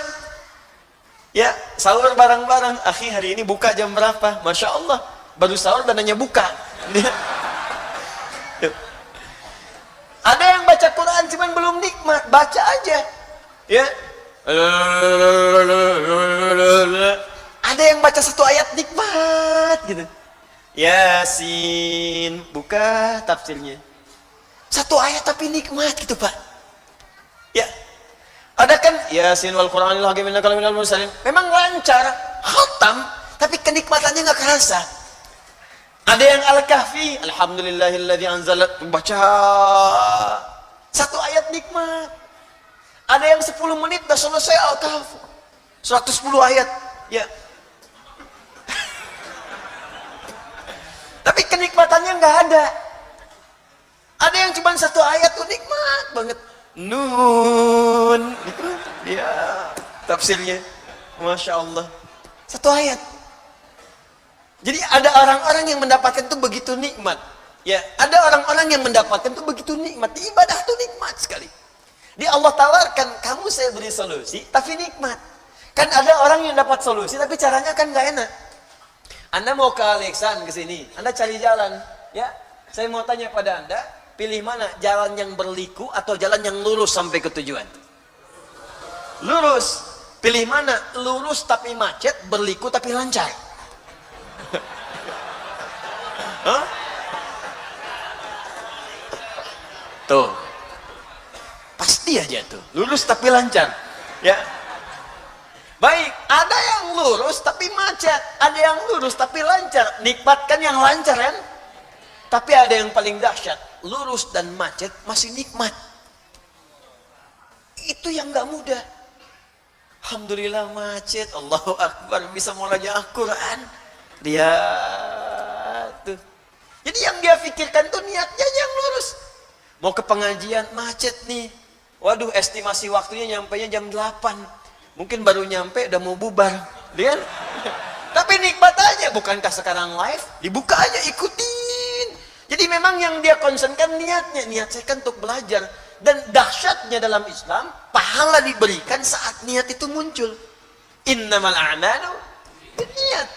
Jadi begitu niatnya muncul, pahala datang. Dan yang paling dahsyat, orang yang datang pun kalau rusak niatnya, rusak pahalanya. Begitu datang, ceklik. Wah, langsung kan selfie dari sana, klik, kirim ke teman. Aneh udah nyampe, ente di mana? Wah. Mengaji dulu mencas iman, padahal pengen orang tahu gitu. Nah, ini ada bagian-bagian tertentu yang teman-teman sekalian, ketika kita hadirkan itu, kata Allah, saya akan berikan kepada kalian fokus segala kemudahan, segala solusi, dan caranya nikmat mendapatkannya. Kalau Anda bertanya, ya Allah, saya pengen itu. Saya ingin mendapatkan solusi dengan cara yang nikmat, seperti engkau berikan pada orang-orang sebelum saya. Siapa mereka ya Allah? Maka kata Ibnu Katsir rahimahullah, ditafsirkan lagi kalimat ini dengan kalimat yang serupa, mirip kalimatnya. Di Quran surah keempat An-Nisa ayat ke-69. Ini kuncinya. Quran surah keempat An-Nisa ayat 69. Siratal ladzina an'amta alaihim. Ya Allah, tunjukkan kami jalan-jalan kemudahan yang nikmat, seperti engkau telah berikan kepada orang-orang sebelum kami. Siapa orang-orang ini? Kita diminta oleh Allah, kalau ingin kemudahan, ingin kenikmatan, maka belajar kepada orang-orang sebelum kita. Ikuti mereka. Siapa orang-orang ini? Ditafsirkan dari Quran surah keempat ayat 69. Perhatikan kalimatnya. Wa may yuti'illaha war rasula. Siapa yang mau menaati segala ketentuan Allah dan Rasulnya, faulaika, maka orang-orang itu ma'alladzina an'amallahu alaihim. Lihat kalimatnya serupa. Kita minta di sini siratal ladzina an'amta alaihim. Ya Allah, tunjukkan kepada kami jalan kemudahan yang paling nikmat seperti engkau telah berikan kepada orang-orang sebelum kami, kepada mereka. Siapa mereka? Kata Allah, faulaika ma'alladzina an'amallahu alaihim. Kalimatnya serupa. An'amta alaihim, an'amallahu alaihim. Tak di sini kan ke Allah. Lihat. Tak di sini ke Allah. Siratal ladzina an'amta, taknya ke Allah. Ya Allah, berikan kepada kami jalan kemudahan yang engkau berikan Engkau, tak itu ke Allah, engkau. Kalau kalimat taknya dibuang, Allahnya muncul. Maka di Quran surah An-Nisa ayat ke-69, taknya dibuang, Allahnya muncul. Faulaika ma'alladzina alladzina an'amallahu alaihim. Perhatikan ayatnya. Kalau taknya dibuang, Allahnya muncul. Karena tak yang dimaksudkan di sini ke Allah. Fokus, fokus. Jadi kalau kita tutup taknya, Allahnya muncul. Maka kalimatnya berubah. Alladzina an'amallahu alaihim. Maka di surat An-Nisa ayat ke-69, faulaika ma'alladzina, ada an'amallahu, taknya hilang, Allahnya muncul. Alaihim. Ada ayatnya? Ada orang-orang yang kata Allah, akan saya berikan mereka semua kenikmatan yang pernah saya berikan kepada orang-orang terdahulu. Siapa mereka itu? Ada 4 golongan. 1, An-Nabiyina. An-Nabiyin, kalangan Nabi. Was-Siddiqina, kalangan Siddiqin. Nanti kita tafsirkan berdasar petunjuk dari Nabi. Siddiqin. Was-Syuhada'i, syuhada. Ya. Terakhir, was-salihin, as-salihin. Salihin. Wa hasuna ulaika rafiqa. Kalau Anda mampu mengikuti mereka dengan baik, rafiq itu teman. Teman yang mengikuti. Misal gini, antum bangun. Ya, bangun aja. Ngadep ke sana. Ya. Nah. Saya di depan nih. Ya. Ini ketika saya jalan, namanya siapa? Iswan. Ya? Iswan. Iswan. Baik. Rizwan. Mas Rizwan mengikuti saya. Nempel. Ikut begini. Di begitu saya jalan, nggak ada yang begini mas. Adanya gini. Jalan. Nah, jalan. Begitu saya jalan, ini ikut, nempel. Maka orang Arab mengatakan, hadza rafiqi. Ini teman saya yang nempel ngikutin. Rafiq, orang yang selalu nempel ngikutin. Jelas? Nah, wa hasuna ulaika rafiqa. Lihat ujung ayatnya. Jika Anda, lihat cara menerjemahkannya, jika Anda mampu menempel 4 golongan ini, bagaimana mereka menjalani kehidupan, maka itulah sebaik-baiknya hal yang kita dapatkan dalam hidup. Ya, silakan duduk. Wahasuna, dan yang paling baik adalah ulaika rafiqa, mereka itu kita ikuti dalam kehidupan. Jadi kalau Anda ingin hidupnya mudah, rumah tangganya enak, dapat rezeki yang nyaman, masalah cepat selesai, ibadahnya nikmat, maka kata Allah, ikutilah kemudian golongan di 4 orang gini, 4 golongan ini. Jelas? Kalau Anda ikuti cara hidup yang 4 golongan ini, maka Allah jamin Anda akan diberikan oleh Allah segala kenikmatan yang pernah dirasakan oleh golongan-golongan ini. Paham sampai sini? Baik, yuk kita mulai bahasannya. Awas, ini belum mukadimah yang kedua nih. Ya. Inti tafsirnya kan belum, inti tafsirnya. Saya belum jelaskan perkataan. Bismillah. Ini butuh perjuangan nih. Dan nerangkan sendiri, nulis sendiri, ngapus sendiri, luar biasa. Jamaah pengen langsung aja dikabul masuk surga. Masya Allah, luar biasa. Alhamdulillah. Ampuni dosa-dosa kami ya Allah. Lihat sini. Baik, fokus. Jika kita ingin mendapatkan kemudahan dalam hidup, kenyamanan, kenikmatan, maka kunci yang pertama kata Allah, fokus baik-baik. Perhatikan, ikutilah, temani, dempetin. Ya, oleh kita sandingkan kehidupan kita itu dengan golongan-golongan yang paling utama. Wa hasuna ulaika rafiqa. Dan mereka itu sebaik-baiknya model kehidupan yang harus kita ikuti sampai dempet ikuti dengan dekat sekali pola kehidupan mereka. Siapa mereka ini? Mereka itu adalah orang-orang yang selalu taat kepada Allah dan Rasul. Taat. Makanya ayatnya dibuka dengan kalimat Quran surah keempat ayat 69, Wa may yuti'illaha war rasul. Siapa yang mau menaati Allah dan Rasul, taati, taati, taati, taati. Ikuti, ikuti, ikuti, ikuti. Nah, model kehidupan yang taat kepada Allah itu disebutkan oleh Al-Quran ada 4 golongan utama. 1, para nabi. Semua nabi. Lihat sini, fokus. Saya pernah jelaskan ini, ada al-anbiya, ada nabiyin, itu beda. Surah ke-21 namanya apa? Al-Anbiya. 22? Al-Hajj. 23? Gini ya, 114? An-Nas, Masya Allah. Gampang, cepet ya. 21 Al-Anbiya. Ya, Al-Anbiya. Awas, penting menghafal nama-nama surat Al-Quran untuk memudahkan hafalannya. Ya, kami buka karantina, alhamdulillah nih, golongan angkatan kedua itu ada yang hafal 15 hari 30 juz. Ya, saya bahagia sekali. Ada yang 15 hari, ada yang mungkin hari ini selesai itu. Hari ini selesai insya Allah. Ada yang 18 hari, ada targetnya 30 hari, ada 15 hari sudah selesai. Ya, dicintai, kenali ayat-ayatnya. Ya, bahkan sekarang orang-orang saja yang melamar sudah syaratnya Al-Quran tuh. Ya, kamu namanya siapa? Masya Allah, saya Anas Pak. Baca surat An-Nas, baca bagus. Ada siapa yang kedua? Saya Torik Pak.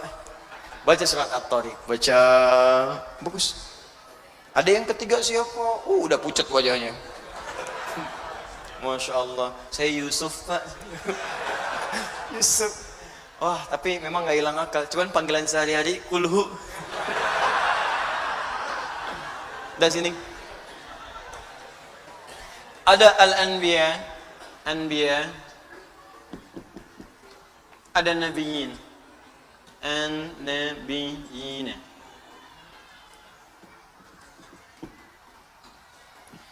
Kalau anbiya, beberapa nabi.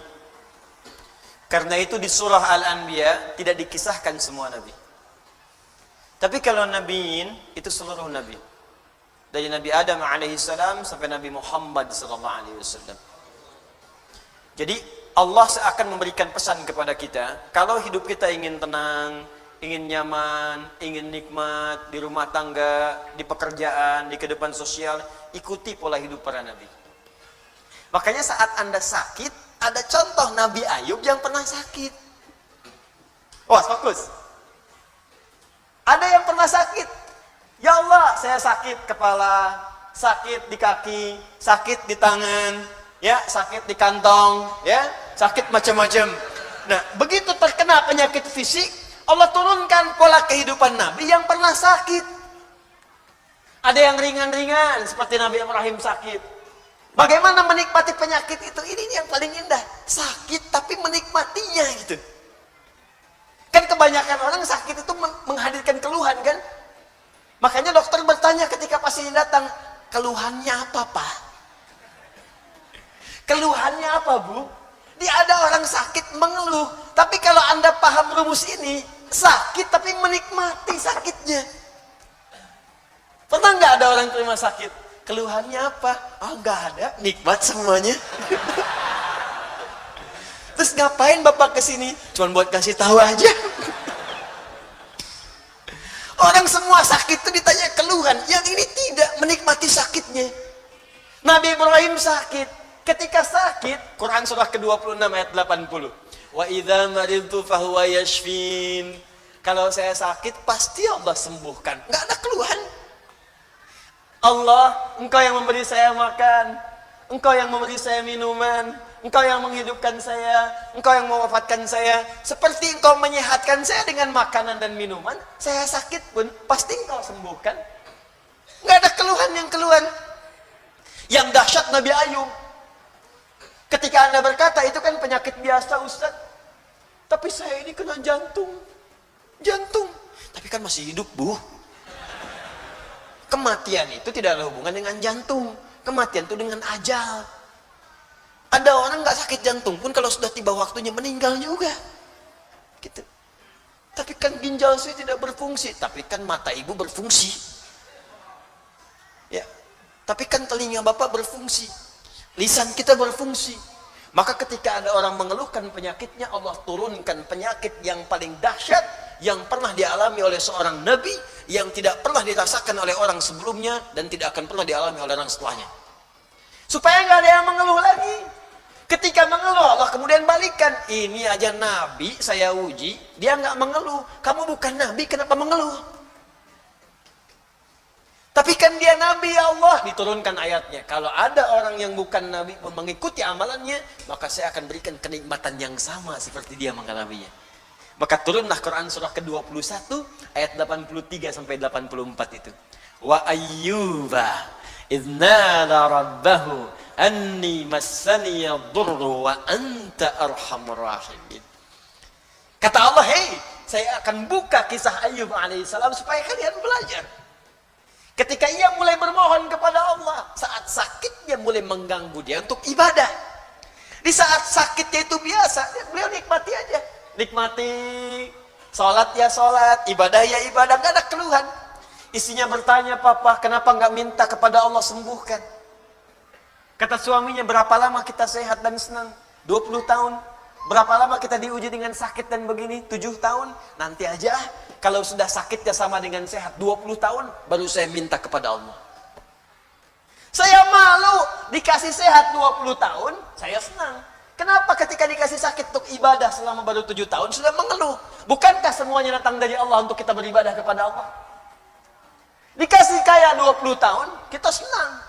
Diuji dengan fakir baru 7 tahun sudah mengeluh. Saya malu. Nanti aja kalau ujiannya sudah serupa. Jadi bagi Nabi Ayyub nggak ada bedanya. Harta ada, nggak ada harta, tetap ketaatan kepada Allah meningkat. Sakit dan sehat nggak ada bedanya bagi beliau. Sehat ujian untuk beramal sempurna, sakit untuk banyak istighfar. Bukankah ketika sakit ada peluang dosa kita diampuni? Tuh. Dikala cara berpikir kita seperti Ayyub alaihissalam, diajarkan ini zikirnya. Apa jawabannya? Fastajabna. Fakashafna ma bihi min dhurrin. Wa atainahu ahlahu. Wa mithlahum ma'hum rahmatan min indina. Belum selesai sampai sini. Wa dzikra lil 'abidin. Ketika Nabi Ayyub alaihissalam bersabar dengan penyakitnya, beliau menikmatinya, dan ketika mulai mengganggu penyakitnya untuk ibadah, baru bermohon kepada Allah, ya Allah, penyakit ini sudah menghambat saya untuk ibadah. Jadi minta sembuh itu bukan sekedar minta sehat, supaya ibadahnya nggak keganggu. Jadi ketika sakit biasa saja, ketika ibadah terganggu baru minta sembuh. Tuh. Ya Allah, kaki saya sakit. Jangankan kamu, banyak yang sakit kaki. Ya Allah, sakit di kaki ini sudah mulai mengganggu saya untuk bisa ke masjid berjamaah. Begitu caranya. Ya Allah, kepala saya sakit. Banyak yang sakit kepala. Ya Allah, penyakit di kepala ini sudah mulai mengganggu saya untuk khusyuk berzikir kepadamu. Itu caranya. Jadi begitu Anda menikmati itu untuk kepentingan ibadah, ditutup dengan kalimat wa dzikra lil 'abidin. Ini aku ingatkan untuk hamba-hambaku yang lain selain Ayyub. Jika kalian mengalami hal yang serupa, amalkan amalan seperti Ayyub merasakannya. Nabi. Anda berdagang, Anda bisnis, Anda bekerja, Anda berdakwah, Anda mengajar. Apa Anda kira akan mudah menyampaikan semua itu? Belum tentu. Kadang-kadang ada saingan. Anda yang ikut tender, mereka yang menang, padahal nggak ikutan sama sekali. Ada yang kemudian berusaha menyingkirkan, menyungkurkan. Ada yang mengajar juga, kadang-kadang ada yang menyoal. Bukan cuman Anda, bahkan ada seorang nabi namanya Yunus alaihissalam. Berdakwah, bekerja dengan baik, disoal oleh orang sampai diusir dari kampung. Masuk kemudian ke perahu, dilempar, ditelan ikan paus. Anda bayangkan, Anda masih hidup sampai sekarang, beliau di dalam perut ikan paus. Tapi kau masih bisa nikmat aja zikir. Idznada fi dhulumati. Ya, baca ayatnya wa dhannuni. Baca ayatnya 86 sampai 87-nya. Wa dhannuni idz dhahaba mughadiba. Ya, wa dhanna an lan naqdir alayhi.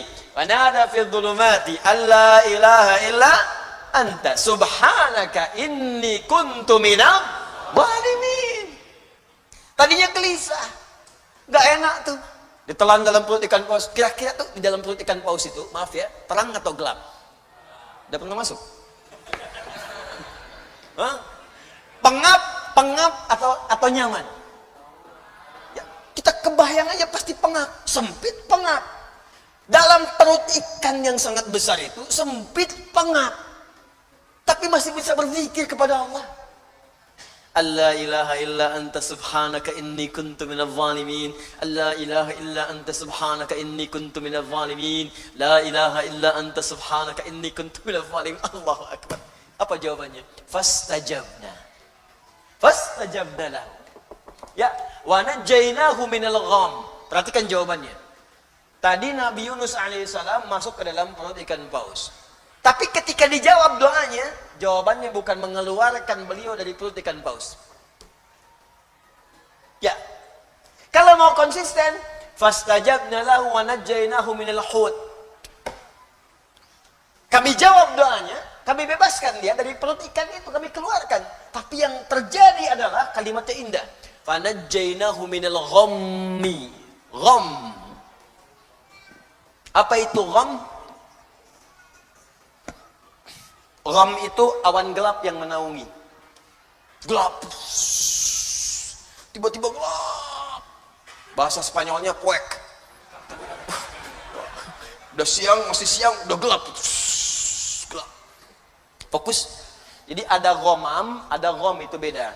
Kalau ghamam itu awan teduh yang menaungi. Ghamam. Al-Baqarah ayat 57. Wa dhallalna 'alaikumul ghamama wa anzalna 'alaikumul manna wassalwa. Paling kiri sebelah bawah. Ayo, mana Qurannya? Di ada ghamam, ada gham. Kalau gham itu awan gelap yang menaungi. Maksud ini bahasanya tinggi, bukan awannya. Tapi suasana gelap yang mencekam. Kadang kalau orang sedang ngelihat awan gelap, siang-siang gelap, perasaannya bagaimana? Gak enak ya? Gak enak, jalan gak enak, perasaan gak enak. Yang dimaksudkan di sini bahasa kiasan. Ada orang yang mengalami situasi yang gelap, bikin sesak, seperti Nabi Yunus berada di perut ikan paus. Suasana gelap, bikin sesak. Mungkin tidak harus masuk ke perut ikan. Anda ikut pekerjaan, tiba-tiba dijahili oleh orang. Anda yang difitnah, bukankah gelap? Pulang-pulang siang tapi sudah longlai. Nyampe rumah nggak ada senyum. Anda yang ikut ujian, begitu mau wisuda, ada nilai yang hilang belum sampai, tiba-tiba gelap. Anda yang sudah mau lamaran, besok mau nikah, tiba-tiba pasangan berubah keputusan. Gelap. Seketika akan gelap, ya Allah. Padahal situasi siang. Ya Allah, aku seperti tersambar halilintar. Padahal halilintar gak ada. Ya. Makanya kalimat Qur'annya indah. Allah tidak mengatakan perut ikan pausnya. Allah ingin mengatakan akan ada orang-orang hambaku, mungkin selain Yunus, yang mengalami situasi serupa dengan Yunus. Pekat, gelap, capek, lemah, ya Allah.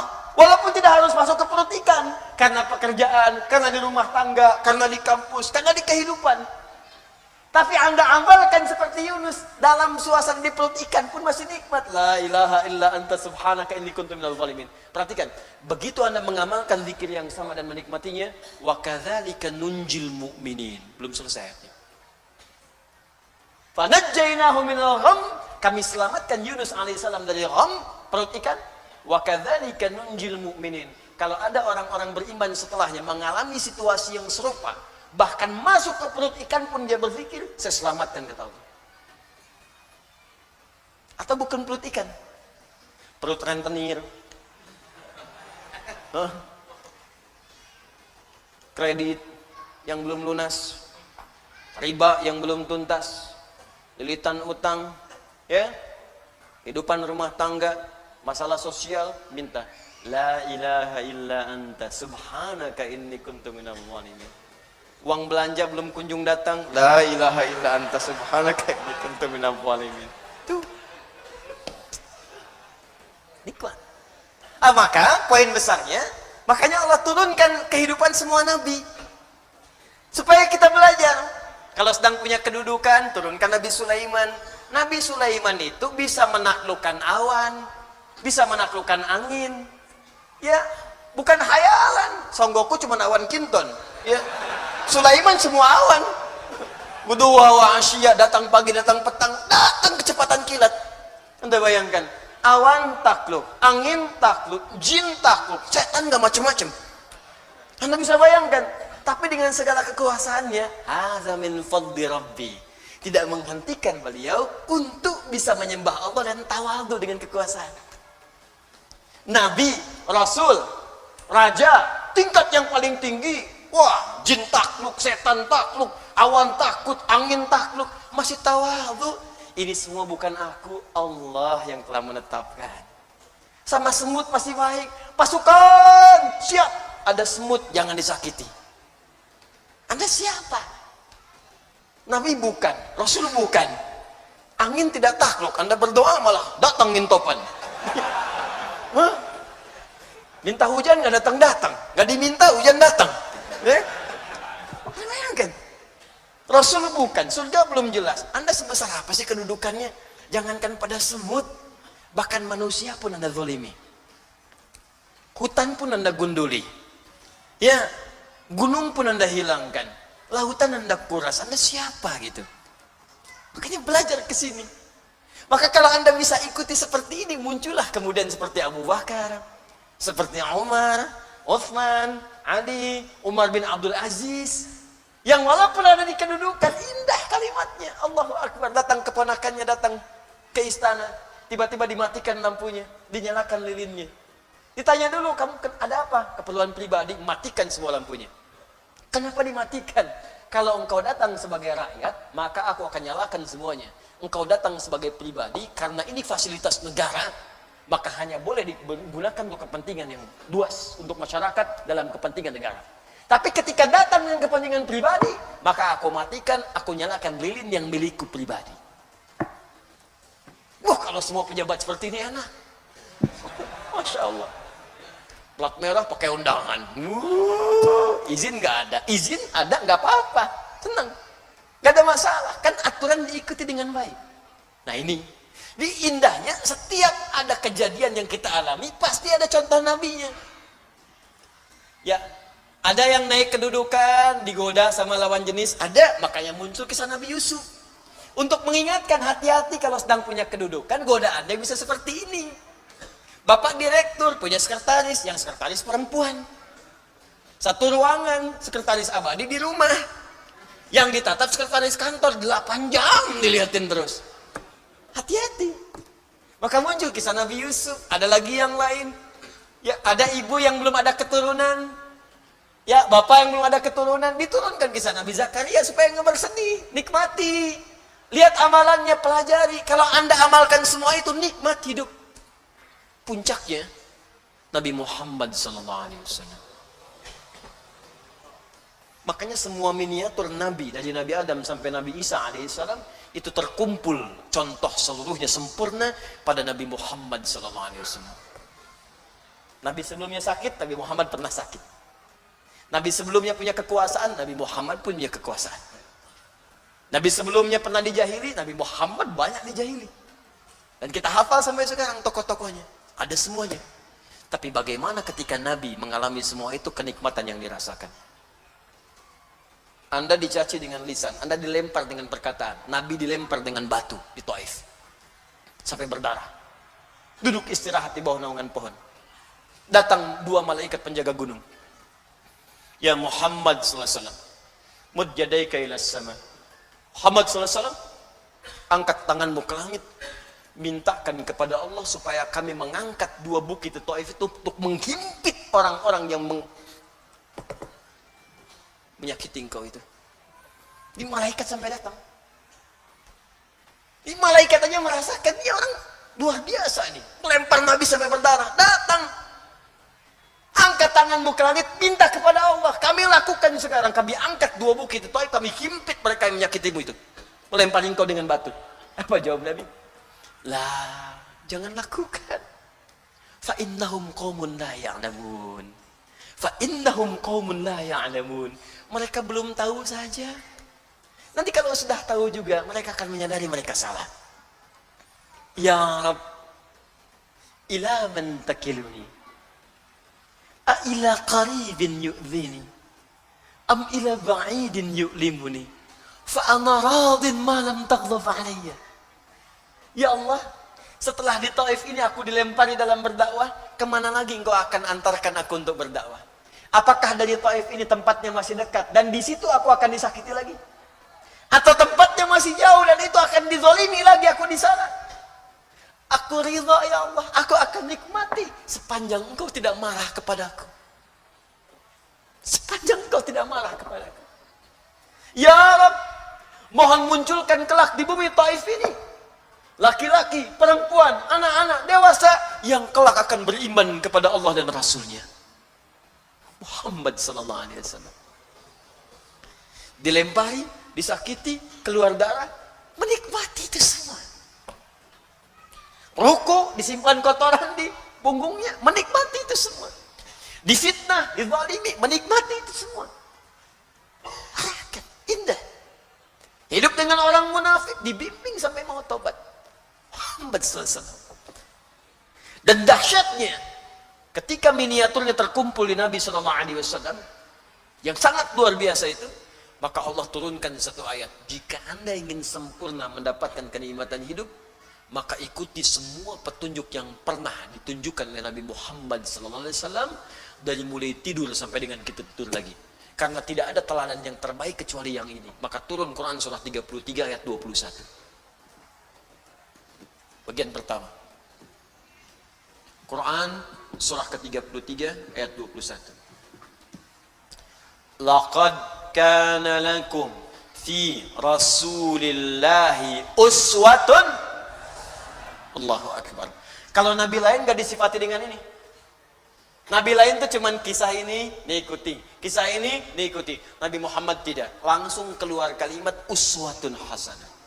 Uswah hasanah. Bahkan ayatnya di riwayat Warsh dan Qalun bisa dibaca dengan iswah. Qalun, Warsh dari Nafi' bisa dibaca dengan iswah. Laqad kana lakum fi Rasulillahi iswatun hasanah. Iswah. Bisa uswah, bisa iswah. Dahsyat. Ini langsung penetapan dari Allah. Muhammad SAW beda, khusus, tidak sama dengan Rasul lain. Kata Allah, semua apa yang dikerjakan oleh beliau itu akan jadi teladan dalam kehidupan. Jadi kalau Anda ikuti, langsung seketika Anda akan jadi teladan dalam hidup. Bapak Ibu, lihat sini. Harakatnya apa? Dhamma, di atas di bawah. Di atas. Karena itu di ilmu nahwu disebut rafa namanya. Rafa, di atas, tinggi. Rafa. Alamatnya dhamma. Harakatnya di atas di bawah? Di bawah. Bawah itu khafad, rendah, kecil. Khafad. Tandanya harakatnya apa?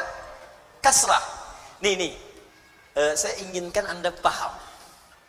Bukan menghafal. Menghafal mudah. Paham, itu yang paling penting. Kasrah. Kenapa disebut kasrah? Dari kata kasura, sesuatu yang pecah, kecil, lembut. Biasanya di bahasa Arab kalau harakat-harakat kecil, yang lembut, tipis, itu menggunakan kasrah. Sesuai dengan sifat. Misal, perempuan lebih lembut daripada laki-laki. Lembut, halus, kata-kata yang lebih lembut, lebih halus, maka untuk perempuan menggunakan kasrah. Laki-laki lebih terbuka, anta, anti, jazakallah khair, jazakillah khair, Jadi kalau ibu ingin mengucapkan selamat, terima kasih. Kalau ke laki-laki pakai ka, jazakallah. Kalau ke perempuan pakai jazakillah, jangan tertukar.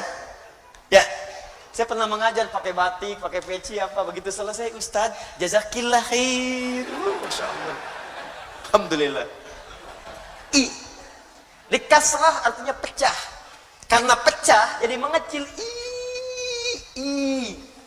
Fathah terbuka, dhamma terkumpul, ya, kasrah kecil, pecah, hancur, tipis. Nah keluar dari sini jam 3, mau itikaf tuh jam 3 keluar. Tiba-tiba di pohon depan itu ada suara,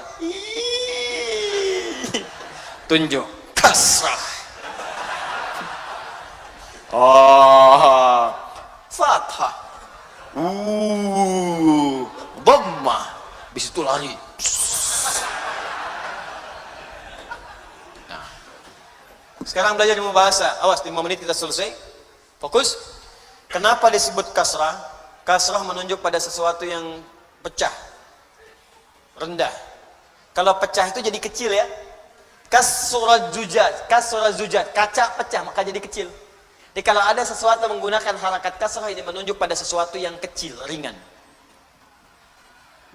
Makanya alamatnya khafad, di bawah, rendah.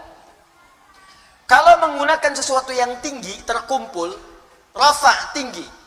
Dhammah, terkumpul. In dhamma syai'u, berkumpul jadi banyak.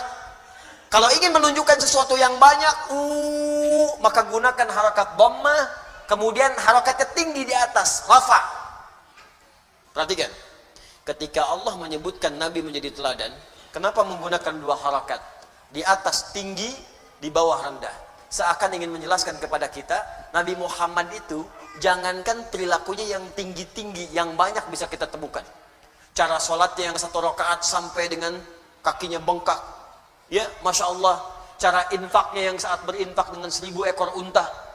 Cara puasanya yang sangat luar biasa. Yang tinggi-tinggi, jangankan yang tinggi-tinggi, yang kecil-kecilnya pun bisa jadi teladan. Cara senyumnya, cara jalannya, cara bangun tidurnya, cara masuk toiletnya, cara masuk masjidnya, cara pakai sendalnya, cara berpakaiannya, itu kan kelihatan kecil. Cara berpakaian kan sederhana, tiap hari berpakaian. Cara makannya, cara duduknya, cara menggunakan alas kakinya, dengan sendalnya, dengan sepatunya, dengan terumpahnya, cara mengenakan bagian pecinya, sorbannya, itu kan kecil-kecil. Tapi kalau Anda ikuti, jadi teladan. Muhammad. Karena itu dalam Islam, Anda akan temukan bimbingan dari Nabi dari bangun tidur sampai tidur lagi. Pasti ada. Silakan tunjukkan kepada saya. Selain dalam Islam, bimbingan yang komplit dari bangun tidur sampai tidur, Anda nggak akan temukan. Untuk menunjukkan kebenaran risalah Islam, diturunkan seorang Nabi terakhir, namanya Muhammad SAW, dan beliau tunjukkan kalau Anda ingin menikmati kehidupan dengan baik, maka silahkan ikuti semua petunjuk Nabi. Itu langsung dari Allah. Laqad kana lakum fi Rasulillahi Yang paling dahsyat, saya tutup, jika Anda mampu mengikuti semua itu, maka semua pengikut Nabi akan jadi teladan di zamannya. Contoh, maaf ya, Abu Bakar ikut Nabi Muhammad SAW, diikuti semua perilaku Nabi. Nabi meninggal, Abu Bakar jadi teladan. Umar mengikuti, Umar jadi teladan. Utsman mengikuti, Utsman jadi teladan. Ali mengikuti, Ali jadi teladan. Wafat sahabat, muncul tabi'in, jadi teladan. Wafat tabi'in, muncul setelahnya tabi'ut tabi'in, jadi teladan. Pokoknya semua yang ikut Nabi akan diteladani dalam hidup. Anda tidak harus jadi ustaz. Bukankah Utsman itu seorang pengusaha?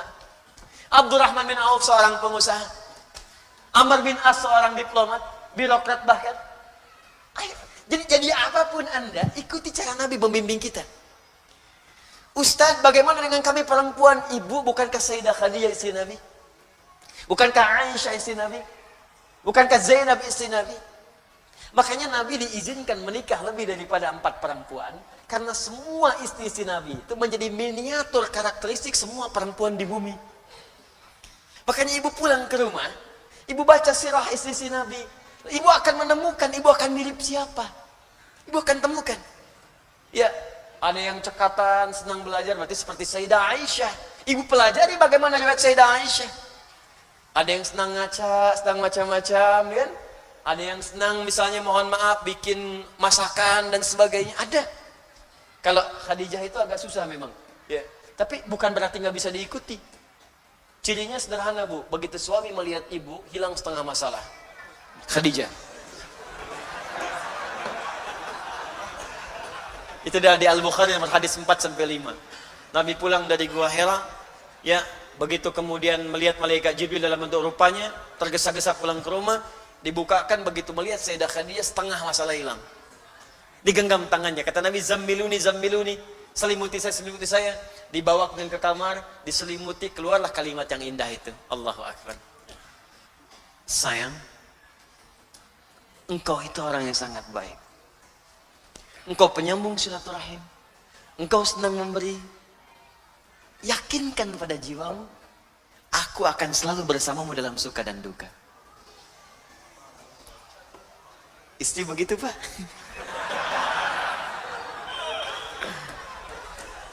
Hilang semuanya, sudah selesai. Hilang semua kegelisahan. Khadijah, coba besok antum pulang dari pekerjaan kan, ada masalah. Nyampe rumah, assalamualaikum, dibuka, masya Allah, masalah tambah.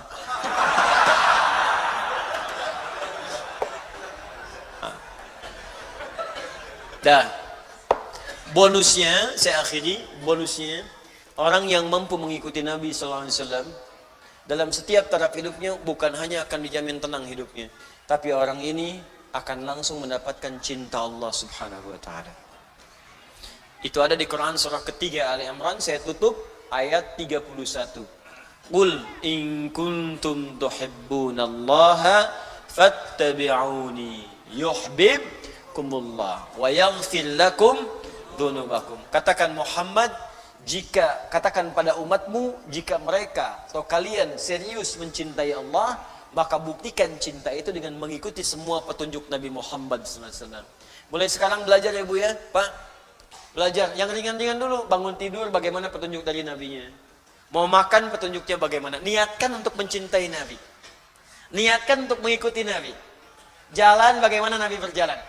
Berpakaian seperti apa Nabi berpakaian. Niatkan. Kalau Anda lakukan itu, yuhibbukumullah, maka bonusnya Allah langsung mencintai kita. Kalau Allah sudah cinta, wa yaghfir lakum dzunubakum, maka dosa-dosa kita akan diampuni oleh Allah Subhanahu wa taala. Nah, tidak cukup dengan amin, kita usaha dulu. Ciri orang yang diampuni dosa, maka akan dijaga semua perbuatan tubuhnya terhindar dari maksiat. Maka kalau Anda sudah bisa mengikuti Nabi, kata Allah, mata akan dijaga dari maksiat, tangan dijaga dari maksiat, kaki dijaga dari maksiat. Maksiat itu buruk, lawan buruk itu baik. Maksiat itu sumber kegelisahan. Makanya orang yang maksiat itu gelisah. Gelisah lawannya tenang. Karena itu ketika maksiat sudah tidak ada dalam diri kita, orang ini hidupnya akan tenang dan pasti selalu akan ada dalam kebaikan. Itu puncaknya. Nah, Ustadz, saya bukan Nabi, saya bukan Rasul. Bagaimana saya manusia biasa bisa meniru kehidupan Nabi? Maka belajarlah pada 3 golongan. Ada siddiqin, ada syuhada, ada solihin. Siapa siddiqin? Siapa syuhada? Siapa solihin? Apakah nama orang? Ataukah nama tertentu? Kita akan bahas insyaallah di pertemuan berikutnya untuk bisa mengkaji sehingga pulang dari pengajian ini kita bisa memutuskan apakah Anda menjadi siddiqin. Jadi bikin peta hidup Pak, Bu. Dah, saya mau berubah nih, saya mau hijrah. Mulai malam ini saya akan jadi siddiqin. Mama, besok Papa jadi siddiqin insyaallah. Maksudnya apa ganti nama? Bukan. Ini, begini. Bikin kurikulum. Sekeluarga. Ada yang, saya nggak sanggup siddiqin. Saya maunya syuhada aja. Maka apa amalan-amalan menjadikan Anda syuhada? Saya nggak sanggup syuhada. Saya mau solihin aja. Ya, maka Anda masuk golongan solihin. Tapi seperti apa makna itu semua? Kita akan dapati insyaallah di pertemuan berikutnya. Dan mudah-mudahan tidak termasuk dalam golongan waladdallin atau maghdub alaihim. Baik, itu yang kita bahas pada kesempatan malam hari ini. Sebelum kita tutup, saya izin menyampaikan beberapa informasi. Pertama, mohon doa. Insyaallah malam ini sekitar 10 menit lagi adik-adik kita semua, kader-kader kita akan berangkat ke Sudan. Ya, tadi siang sudah kami lepas. Dan sekali lagi pada orang tua mereka, tolong bersabar, didoakan mereka sedang berjuang. Insyaallah mereka besok Jumat akan sampai di Sudan dan mereka akan belajar. Saya buka kesempatannya sampai S3, sampai mereka selesai dan pulang kembali. Mohon doa untuk mereka supaya mereka istiqamah, karena sekali lagi itu harapan-harapan kita. Saya membangun baik Quantum Akhiran Institute, ada At-Taisir. Kita sekarang sedang siapkan proyek. Insyaallah dalam waktu dekat akuisisi terus berjalan. Saya ucapkan terima kasih bagi Anda yang sama-sama beramal soleh. Nanti kita wakafkan sama-sama apa yang sudah kita bangun nanti. Dalam waktu dekat insyaallah ada Islamic Center yang kita siapkan. Dan yang pertama dibangun adalah pesantren. Ya, jadi nanti ada 2, pusat hafalan Quran dengan pesantren. Jadi kalau sudah ada, Mudah-mudahan bisa diinfokan dengan lebih cepat ya. Mohon doanya dan kita semua beramal soleh insyaallah. Yang kedua, untuk peserta karantina itu insyaallah akan berakhir di bulan November, tanggal 20. Ya, mereka tepat 30 hari untuk proses hafalan. Alhamdulillah ada yang tadi saya katakan hafal 15 hari, ada yang 18 hari, ada yang nenek Bu 64 tahun. Ya, ikut bergabung juga.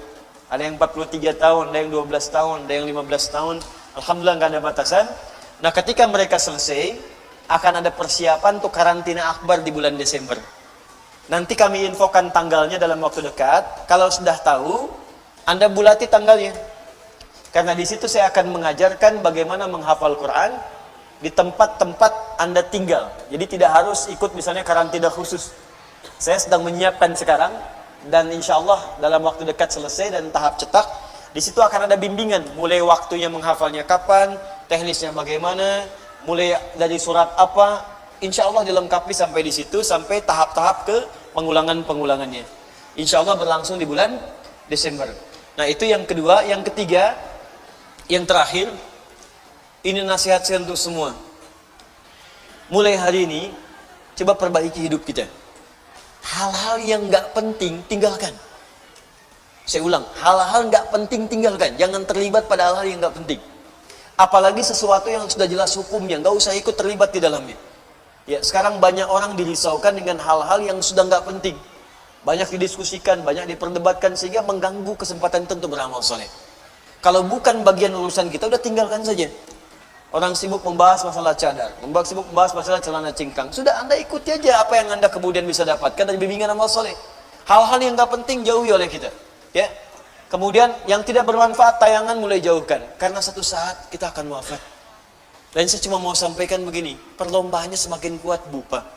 Sekarang anak kecil sudah pada hafal Quran, anak kecil sholatnya sudah bagus. Bayangkan 5 tahun hafal 30 juz, sholat sudah bagus. Anda 50 tahun baca Quran aja masih belum mampu.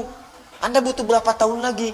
Terus Anda melibatkan diri pada sesuatu yang nggak penting, tayangan nggak penting, tontonan nggak penting. Lalu kapan kita jadi baik di hadapan Allah? Kalau sampai usia sekarang kita masih belum baik, malu kalau pulang kepada Allah. Malu. Ya kita berubah jadi lebih baik, kita saling tolong-menolong dalam kebaikan Allah Subhanahu wa taala. Dan semoga dengan itu wafat dalam keadaan husnul khatimah insyaallah. Ya. Allahumma taqabbal minna innaka antas samiul alim wa tub alaina innaka antat tawwabur rahim. اللهم ربنا تقبل منا يا الله كل أعمالنا الصالحة وفقنا فيما تعلمنا به اللهم علمنا ما ينفعنا علمنا ما جهلنا وفقنا لنعمل ما تعلمنا به اللهم ربنا يا الله اجعلنا من أهل القرآن واجعل القرآن صحيبا لنا في الدنيا وشفيعنا لنا في الآخرة يا رب العالمين ربنا آتنا في الدنيا حسنة وفي الآخرة حسنة وقنا عذاب النار بفضلك سبحان ربك رب العزة عما يصفون وسلام على المرسلين سبحانك اللهم وبحمدك نشهد أن لا إله إلا أنت استغفرك ونتوب إليك وآخر دعوانا أن الحمد لله رب العالمين. Itu yang bisa saya sampaikan. Hari Sabtu insyaallah saya akan berada di Tangerang, kemudian berangkat ke Bandung. Ahad saya di Bandung, dan Ahad malam insyaallah saya ada di Surabaya. Jadi teman-teman yang di Surabaya kita akan berjumpa, dan pekan depan insyaallah teman-teman yang di sekitaran Goa dan Makassar saya akan hadir di sana di tanggal 16 November dengan izin Allah Subhanahu wa taala. Assalamualaikum warahmatullahi wabarakatuh.